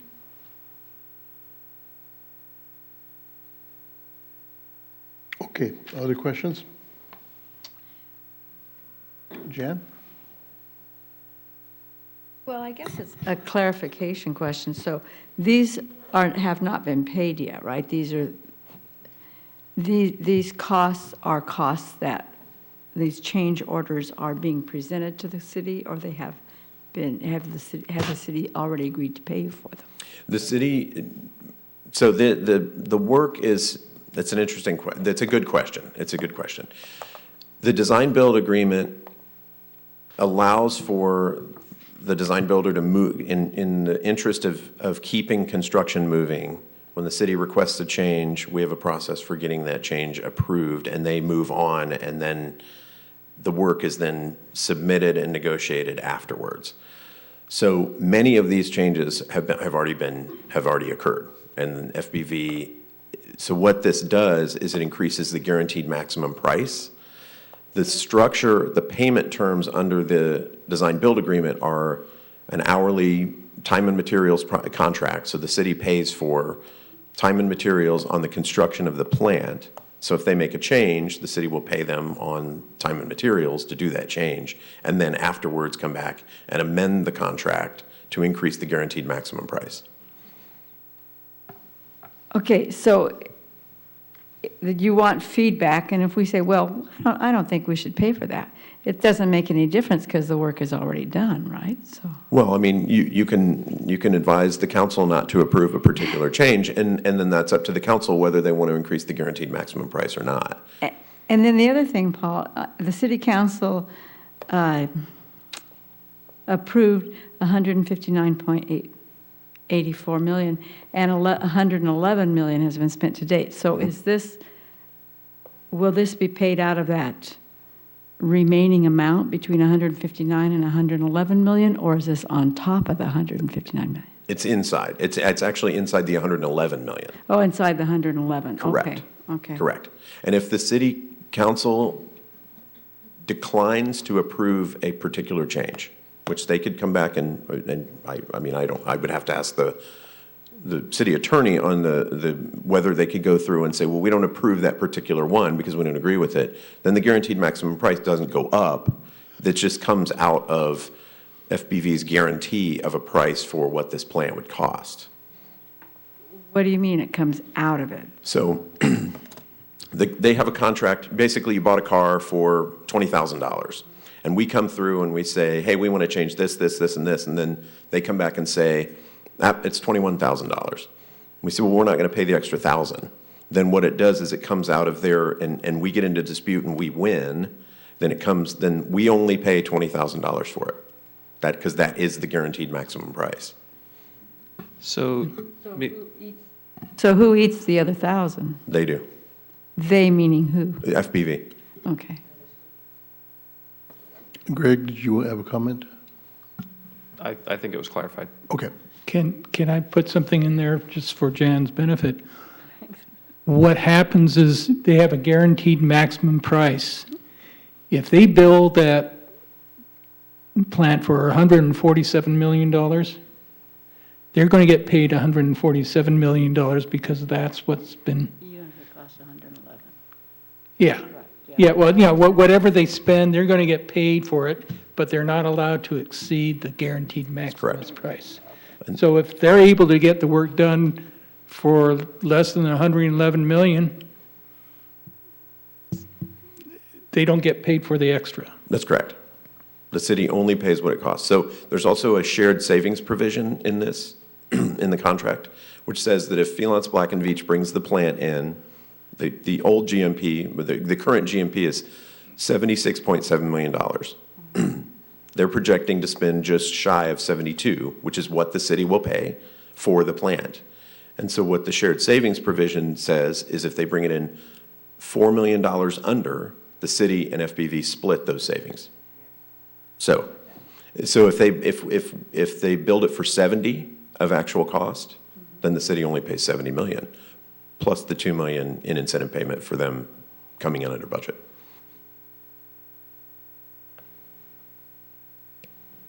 Okay, other board questions? Okay, so it's, we're going to call for public comment.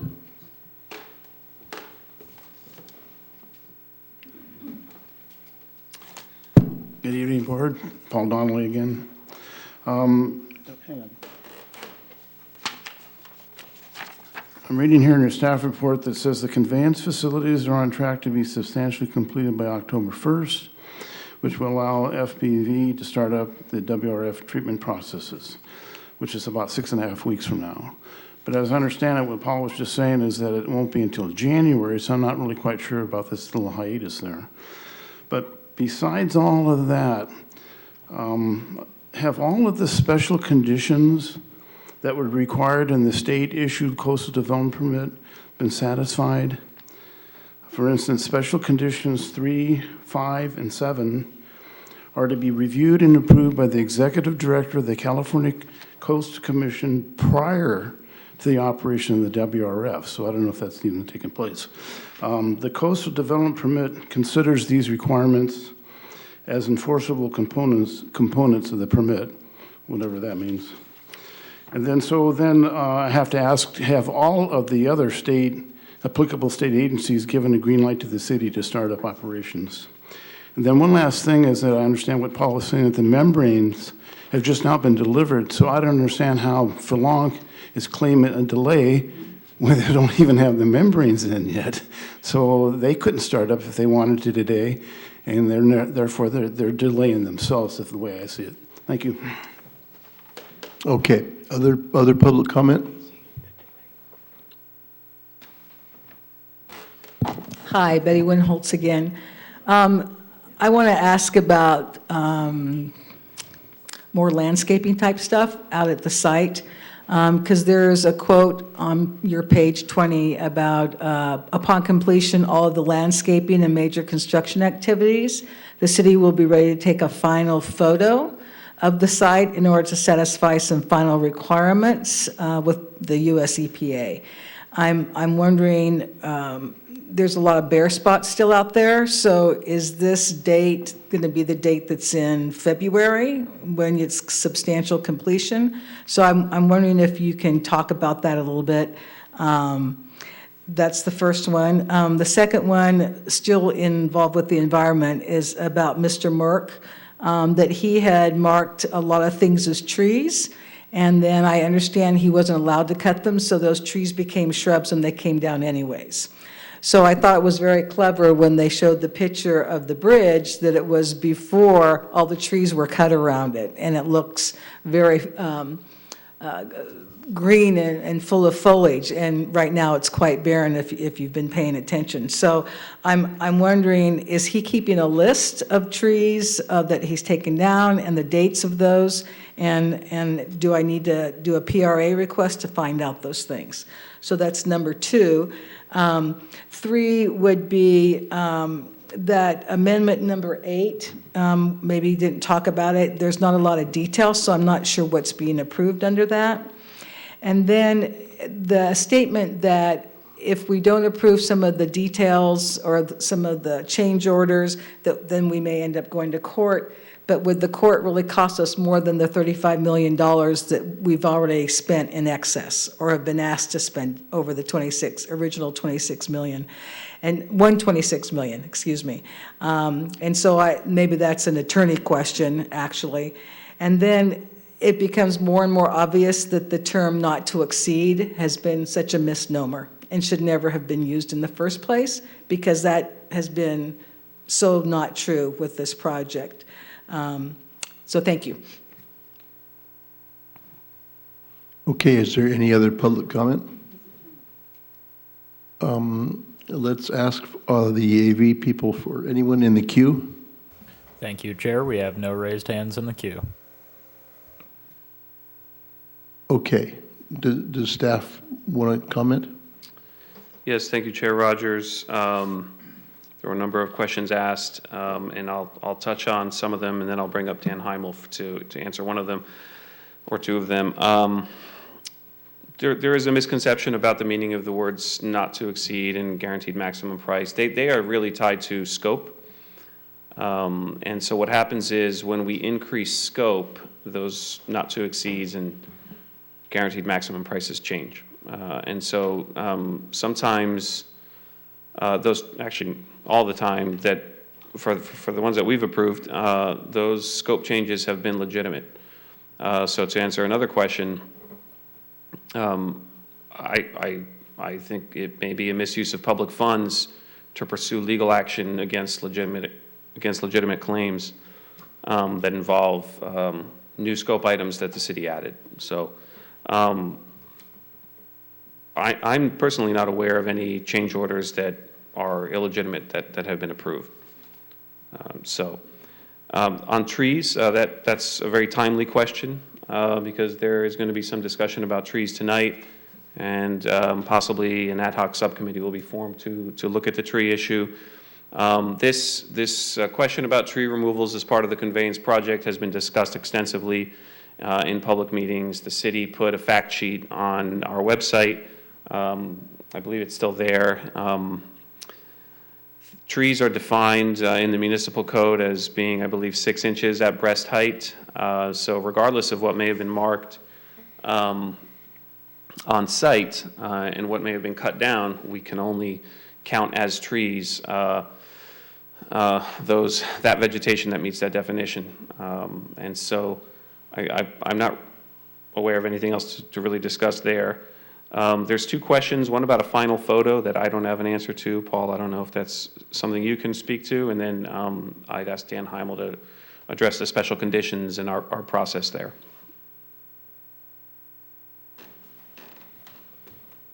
On the final photo, that is and I'm also looking to Damaris on this. There's requirements as through the loan and through of site restoration. And so the final photo would be taken at the end of the project when they're fully restored and fully complete. There's actually one item that we're still discussing with FBV because they have uncompleted work related to hydroseeding and some landscaping. So we're working with them on that with the eye to the regulatory requirements for the site. And was there anything else for me?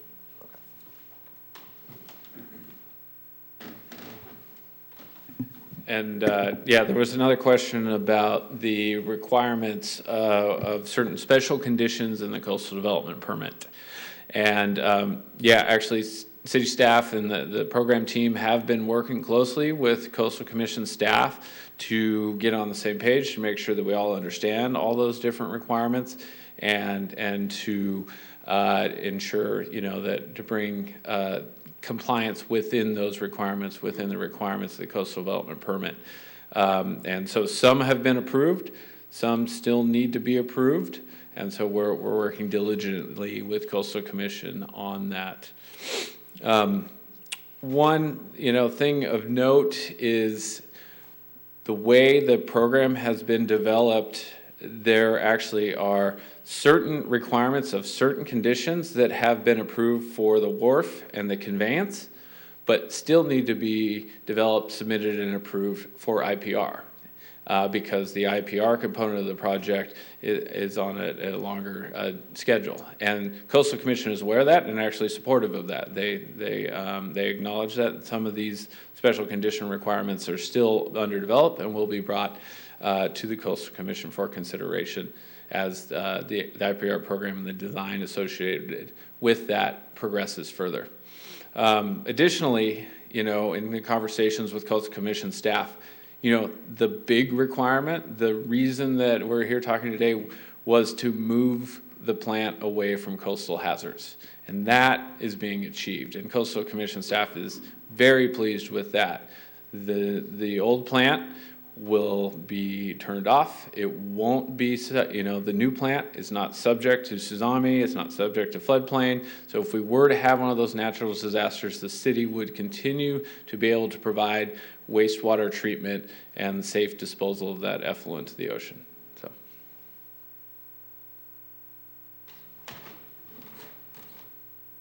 Thank you, Dan. I have a question. I was under the impression that the membrane is there and we do have water going through the facility at this time. Am I wrong? So the membranes are on site, but they're not installed. We can't really put clean water through those, so the membranes are being stored in accordance with manufacturer's requirements. And they're here because they're a supply chain, and if we hadn't, Freelance Black and Veatch had to figure out at some point when to order those because they're a long lead time item. So they're on site, they're being stored properly, but clean water is being circulated.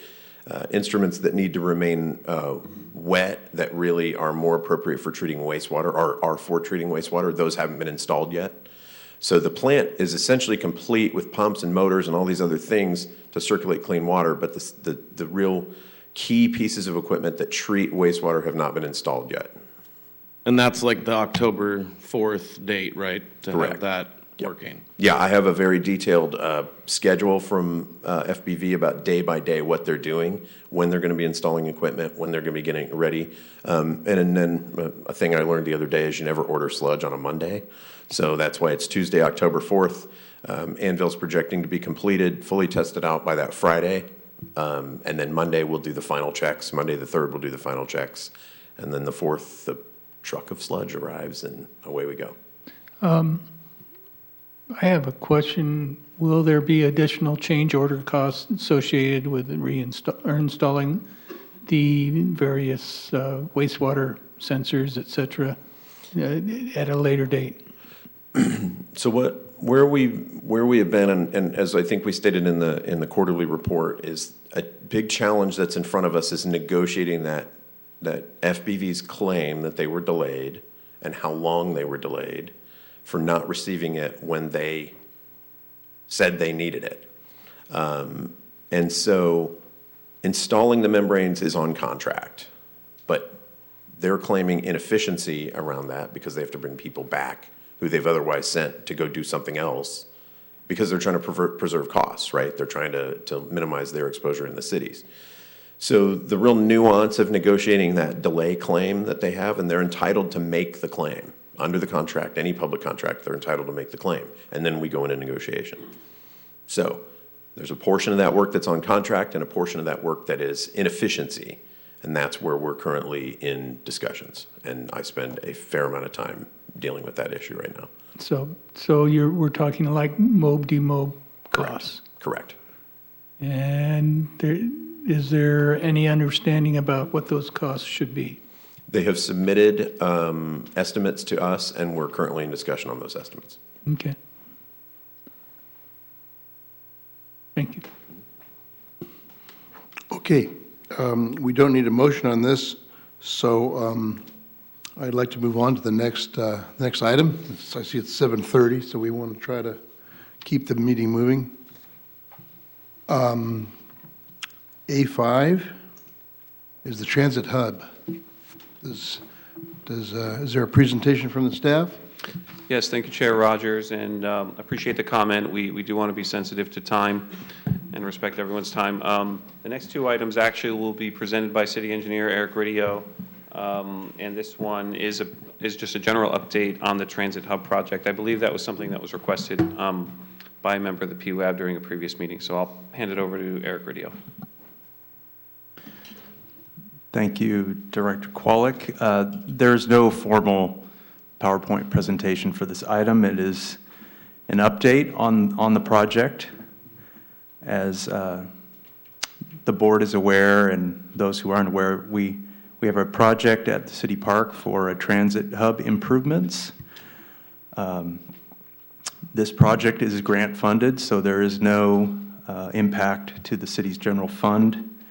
The estimated cost is just under $500,000 at $480,000, using various funding sources that are grants through our transit,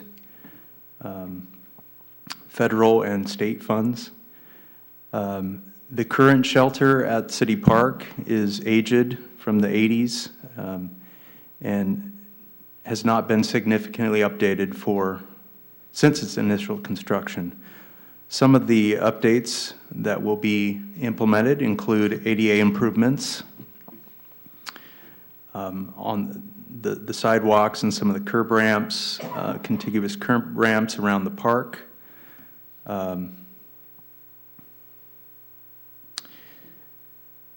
In addition, improvements to the vehicle pull-in, pull-out, wheelchair loading, unloading area, new shelters, and new benches, a bike rack, as well as improvements to the restroom facility at the city park. The city has 100% design documents, so we are currently working on putting together the bid documents for construction, for advertisement, which we anticipate later this month or early September, with construction estimated to be in November or later this year, depending on contracts and timing of award. We do have the plans if you'd like to take a look at a figure to see, or if you have specific questions. It's a very pretty simple project as far as it's mostly hardscape replacement and then installation of new facilities. The transit shelters themselves have been placed on order. We did some bids, solicited bids on those, and selected a style that was met our needs. And then one component of the project that we know that is important to the community that we have that was received through our robust public outreach process was the art component. This park, as you're aware, is used for art in the park and is very important to the Art Association. So the improvements will not, or our staff has worked in coordination with the Art Association to have as minimal impact on those events since they're important to the city. And then also the shelters themselves will have the ability to have art features, which Janine can describe a little bit if you'd like to hear about that in the style of the structures that were selected. So.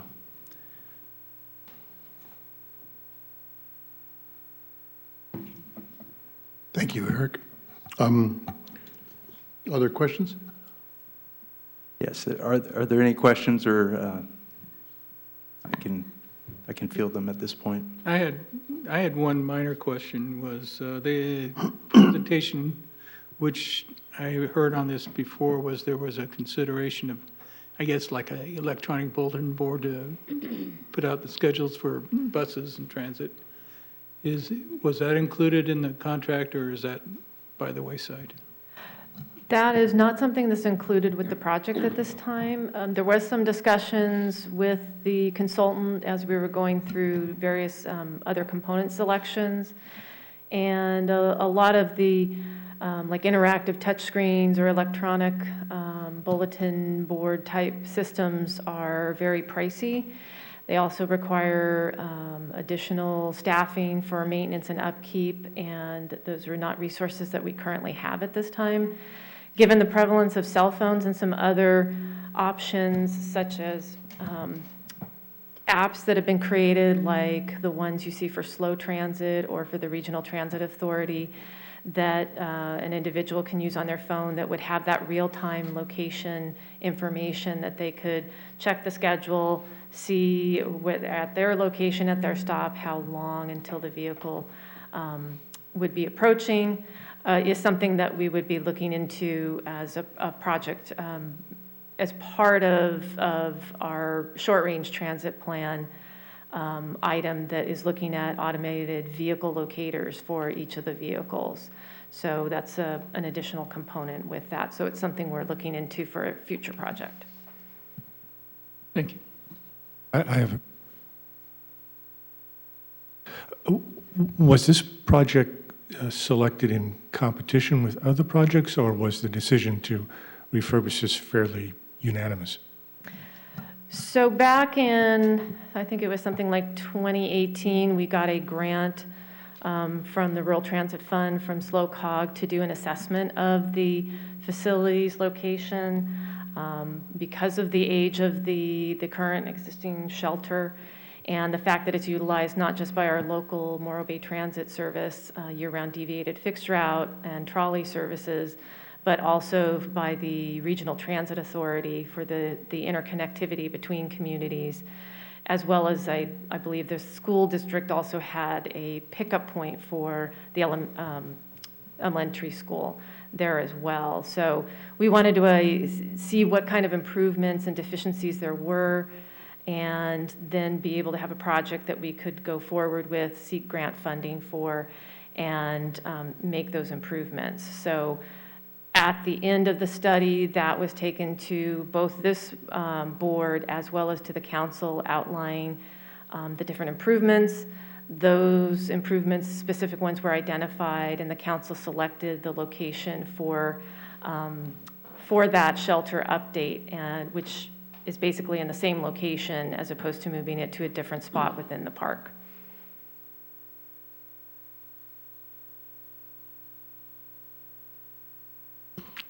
Okay. Other questions? All right, I'd like to call for public comment, please. Thank you. I have two questions because I haven't seen the layout of where this is going to happen. I'm hoping, because I heard the word multiple shelters, does that mean the current footprint is going to be enlarged?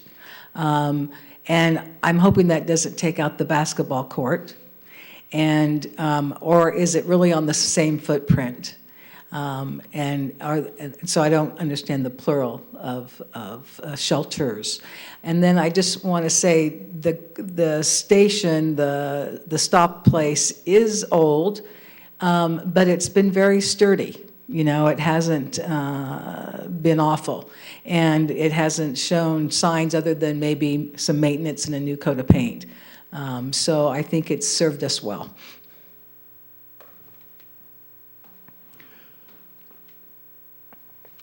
Okay, any other public comment? Is there anyone in the queue? Thank you, Chair. We have no raised hands in the queue. Okay, is there any further board discussion? Okay, we don't need a motion on this, so I'm going to say thank you, Eric, for that presentation. If you like, we can field the question. Would you like to respond? We can. As far as the number of shelters, it's going to be 2 shelters. The existing shelter is probably much bigger than any of the 2 new shelters, but they will be side by side, virtually in the same footprint, slightly probably more to the east from the existing, so it'll be in the existing location, then expanding to the east, but it will not impact the basketball court. I think that was okay.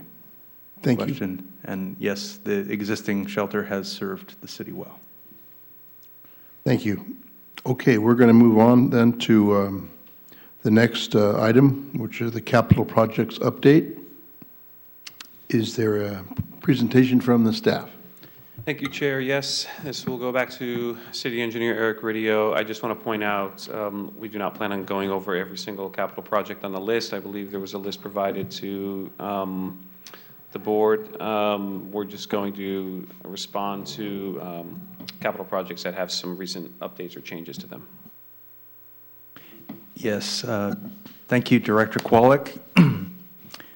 As was included in your agenda packet, there's a comprehensive list of capital projects that the city is currently working on. Probably the biggest change from the last update, which was, I believe, was June, is any projects that went to council for the recent budget adoption. So those projects have been added, as well as any projects that are ongoing that will be carried over. Our multi-year projects are on here as well. So as Director Qualick mentioned, some of the projects that have had some recent developments, I'll touch on those, and then I'm happy to answer any questions you have. The Coleman Park restroom renovation and park improvements is still very early in the process, but I do want to report that staff has been working with state parks to look at other funding sources, since the restrooms is not the full scope of the project we're looking at. We're also been working with different groups, some of the local tribes and groups to look at art components and cultural components to add to the park. And so they're seeking funding as well, grant funds. So we're still in a state of looking for additional funds for that project. The capital facilities planning at both Harbor and the citywide facilities are two new capital projects that will involve RFPs and looking at consultants for assisting in looking at all the facilities for the city's needs. Those have been added to the budget. You may have heard recently that our congressman was instrumental in getting, I believe, $1.5 million of funding for the South T-Pier renovations. That's not enough to cover the full project, but it's certainly a start. That is something that is relatively recent to report on that project, which will be a multi-year project.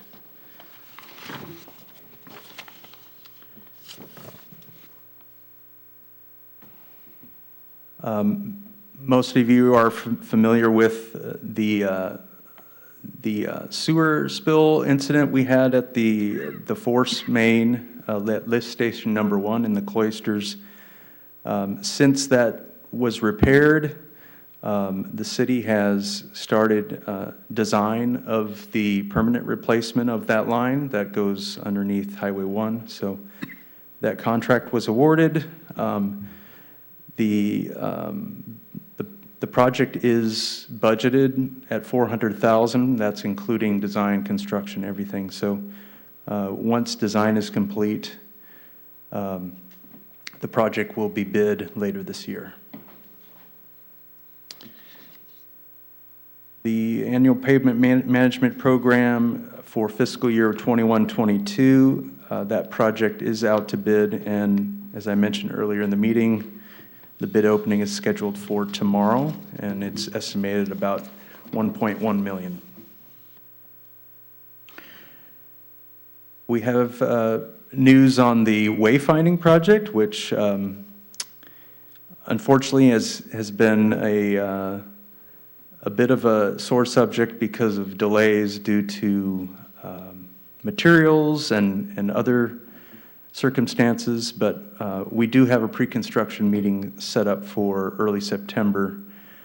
That project went into contract back in October, so we are excited to move forward. The signs have been received by the contractor statewide, and they will be starting their work, as I mentioned, in early September. And some other exciting news. The city has budgeted $90,000 of its own funds, including some CDBG funding, for ADA accessibility upgrades at Quintana and Main Street, the intersection. City staff looked at a grant opportunity with SlowCog earlier this year, I believe in April, and we were able to secure almost $500,000 more for that project. So we will expand the scope extensively, including not just upgrades to push buttons and the signal features, but also looking at full upgrades to the curb ramps and possibly better integration of the bike path and looking at multimodal challenges of that intersection and the signal components. So it's very recent news. It was just awarded at the SlowCog board in August. So there's no even a conceptual design yet. We're very early in the stage. So excited to look at securing an engineer to help us do a design for that intersection.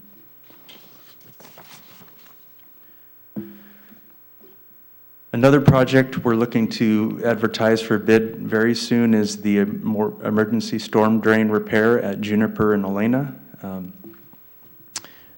One of the city's storm drains, one of the many storm drains through town, the corrugated metal pipe had failed and a portion of it had washed out. So this is a very high profile project we want to get taken care of before, certainly before any significant rains, but our hope is to have that project out to bid in the next month. We talked about the City Park Transit Hub and another project that's in construction. There's many with the wharf, of course, but our water tanks are being rehabilitated currently. You may remember this project was started late last year. Superior Tank Solutions is our contractor. King's Tank, I get them mixed up. It's King's Tank number 2 that's currently down. So King's Tank number 2. There's 2 tanks up on the off of Kings Way. That one is, I believe, about 90% complete as far as the work, as far as recoating, both interior and exterior. Then the project will be starting next week at Blanca Tanks 1 and 2, and then going back to Kings, and both will be going on at the same time. So we're working with the contractor on phasing that project and more developments to come at a future meeting. I believe that's all the projects I was going to highlight at this point, but I'm happy to answer any questions you have. Okay, questions from the board? John? Yeah, so Corello's doing the sewer work at Main and Atascadero, right? Or doing the design? No, Corello is not the design engineer on that project. Canon Corporation is the design engineer for that project. Okay. Wastewater treatment plant decommissioning. Is there, so right now, the plan is just level it and leave bare ground after the treatment plant is decommissioned? Yeah, I'll jump in on that one. As members of the PWAB know, that that site is jointly owned with Cayucos Sanitary District, and so at this time, we don't have plans beyond decommissioning the plant. And we are currently, as a city, in negotiations with Cayucos to finalize that divorce, so to speak. And so at this time, we don't have any other information about what the use of that land would be. Is a coastal commission willing to allow anything, any sort of development, park or anything at that area? I have not been in conversation with the Coastal Commission about that question. However, I would note that some of that area is in a flood zone. Yeah, well, so we wouldn't be able to develop there. Yeah, well, I'm just talking about like just a park or doing something just to have it some use rather than, the scrub brush. Yeah, it's very difficult to speculate on potential future uses of the area while it's still co-owned. Okay. Yeah.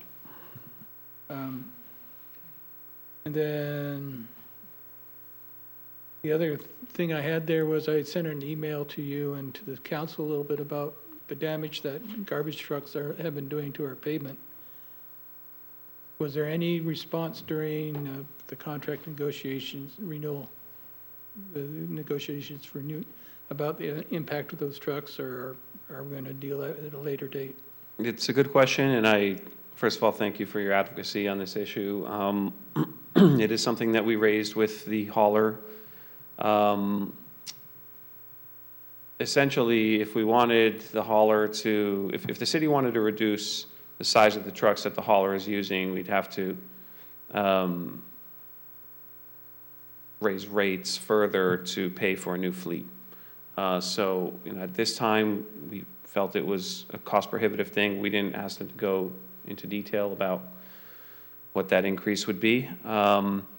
Also, if they used smaller trucks, it's true that those smaller trucks would have less impact on the roadway, but then they would have to bring them around more frequently.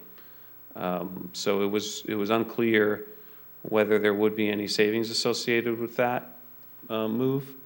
I would also add that that contract amendment still has not been finalized. We're still in negotiations with the hauler about a couple of items in that contract, and we hope to bring that to council in September. Okay, I'd like to call for public comment on the capital projects update. Is there anyone in the queue? Thank you, Chair. We have no raised hands in the queue. Okay. Is there any further board member discussion? Okay, so if there are no more comments, I'd like to move on to the next item, which is the possible formation of a ad hoc committee to review our urban forest management plan. And this is an item that I've been advocating, and Director Kwolek has agreed to help me show people how to find the urban forest management plan on our website. And we were going to just quickly scroll through some of the key pages so you can see what's there. And the idea of this is to get some citizens involved in looking at this plan and updating it in view of the warming trends of our climate, since trees that'll be planted as a result of the WRF project, among other things, are going to be 25 years to maturity, and the water situation may be different at that time. So here's the first page of the plan, which happens to show a Monterey cypress, which is our city tree. The plan is easy to find if you go on the website and on the home page, just type in urban forest or tree, and you'll find a number of items come up. The urban forest management plan really is the first item that appears, and it's got a lot of really good information in it. So I just want to show a few pages that are of note, and I encourage everyone to look this up and take a look at it. It was there was a citizens committee. Greg, could you go to page 7, please? Scroll down to page 7 if you can find it. And Yeah. I'll just note, Chair Rogers, that this will be very difficult for folks at home to see. Okay, that's fine. It just, in the lower right-hand corner, it basically just says, why do we have a plan? Why do we need this plan? And there are 3 bullets there on the lower right, which just talks about, well, one idea is to have the right tree in the right place. And we want some species diversity. And of course, there's age diversity, because some of the trees we have are already mature, some are much younger. So anyway, let's scroll down to page 14, which is probably the most fun page of all, because it shows the micro zones. There it is on the right side. So that's a picture of the Morro Bay, our city, and we all know where we live pretty much. There's 7 microclimate zones. And so within those zones, different trees grow better than others.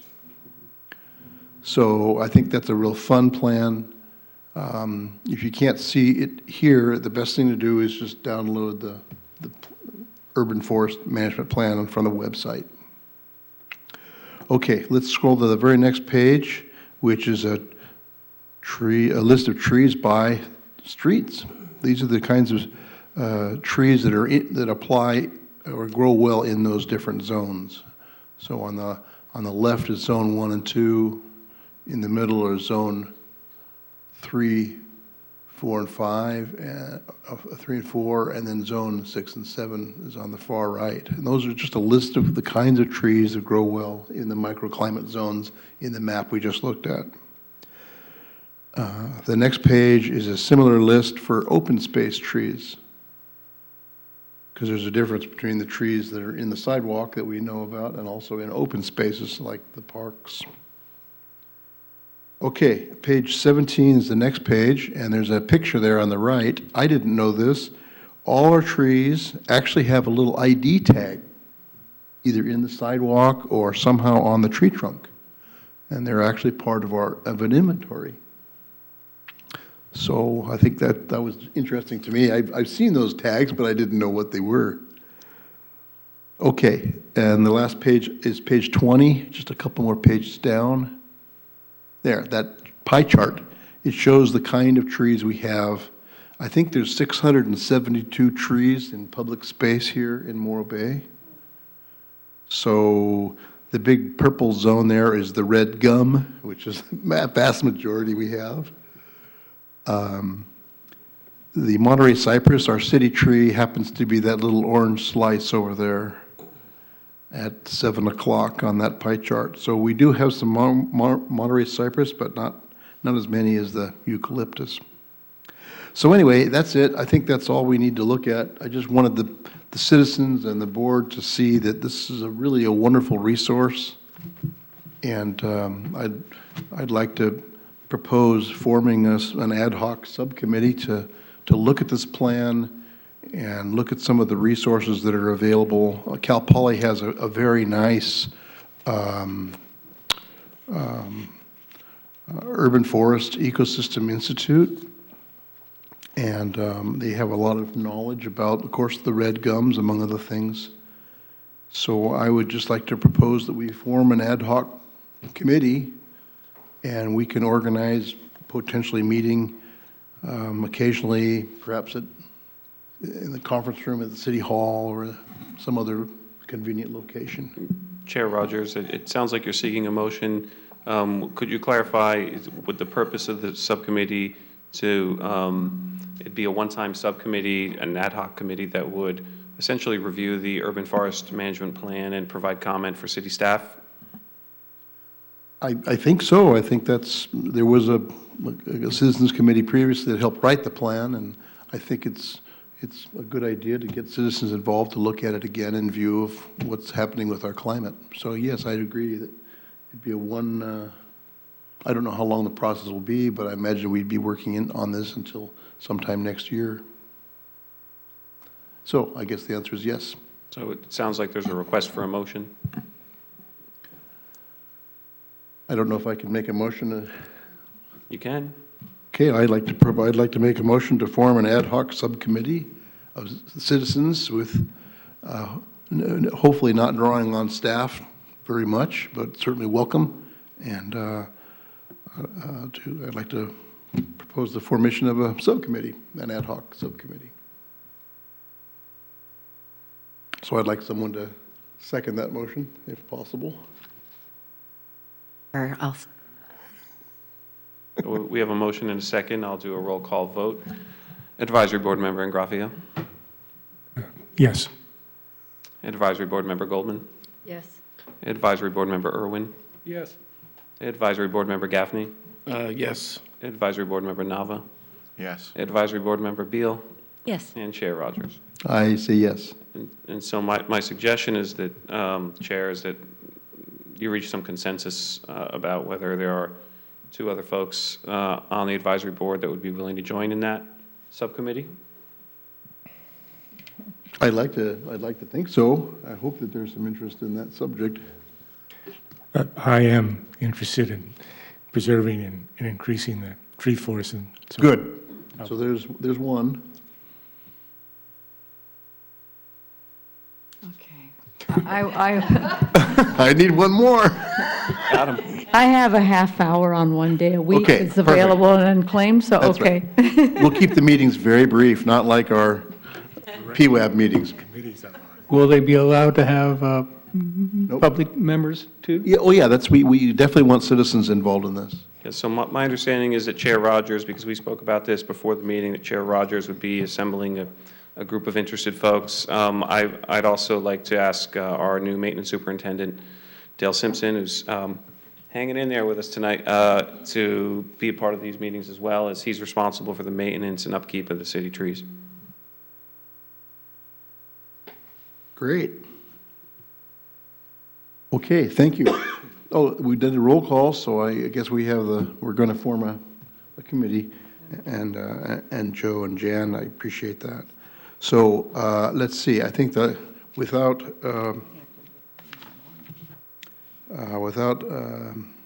well, I guess I need to ask for public comment.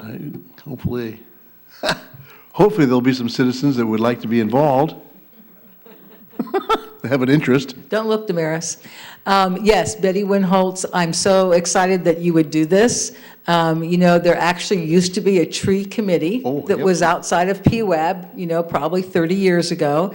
It was disbanded and incorporated into the Public Works Advisory Board. And then this plan, you probably know from looking at it, it's about 9 or 10 years old. Yep. And so it's great to do an update a decade later. And I would be glad to volunteer for that. Nancy Bast is a woman that was on the original tree committee back in the 1990s. So she has some perspective as well, and I'm sure there are others. Great. Thank you. Okay, wonderful. All right, is there any comment in the queue, please? Thank you, Chair. We have no raised hands in the queue. Okay, thank you. All right, well, thank you very much for passing that motion. I guess the last item here is our future agenda items, and you can see what we have there. If I could jump in, Chair, I can give a very brief summary of some of these. So the Cayucos-Morro Bay Bike Path Trail Connector, we recently were notified by the county that they're really pushing through on the design, and there are some important questions for the city, and we'd like to bring that to PWAB for discussion in September. We do hope to bring a sidewalk repair project presentation. Not sure if that's going to come in September, but that's for a future meeting. At our previous meeting in June, there was a vote by the PWAB to form an ad hoc committee to review the traffic engineering process and how we can bring that to PWAB.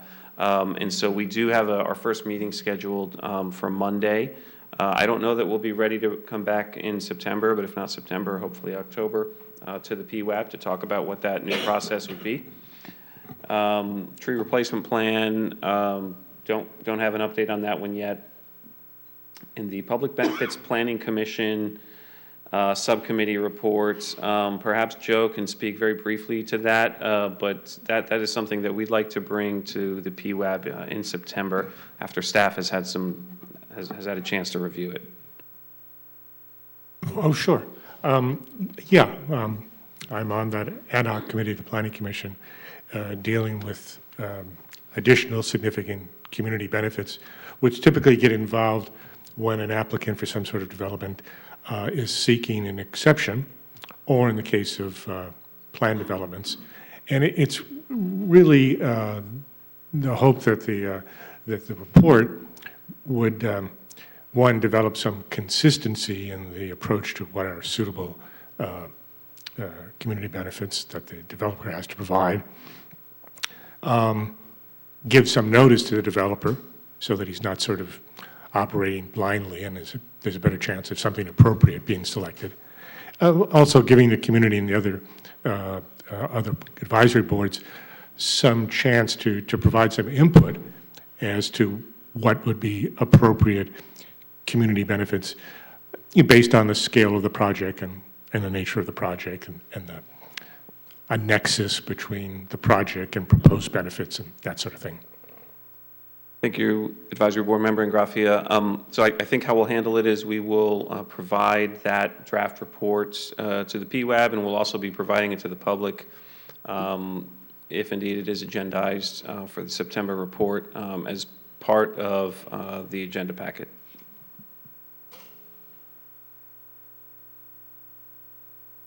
Okay, thank you, Director Kwolek. Okay, we're going to move down to the next and last item, which is the adjournment of this meeting. Thank you, everybody, for your patience. It's 11 past 8.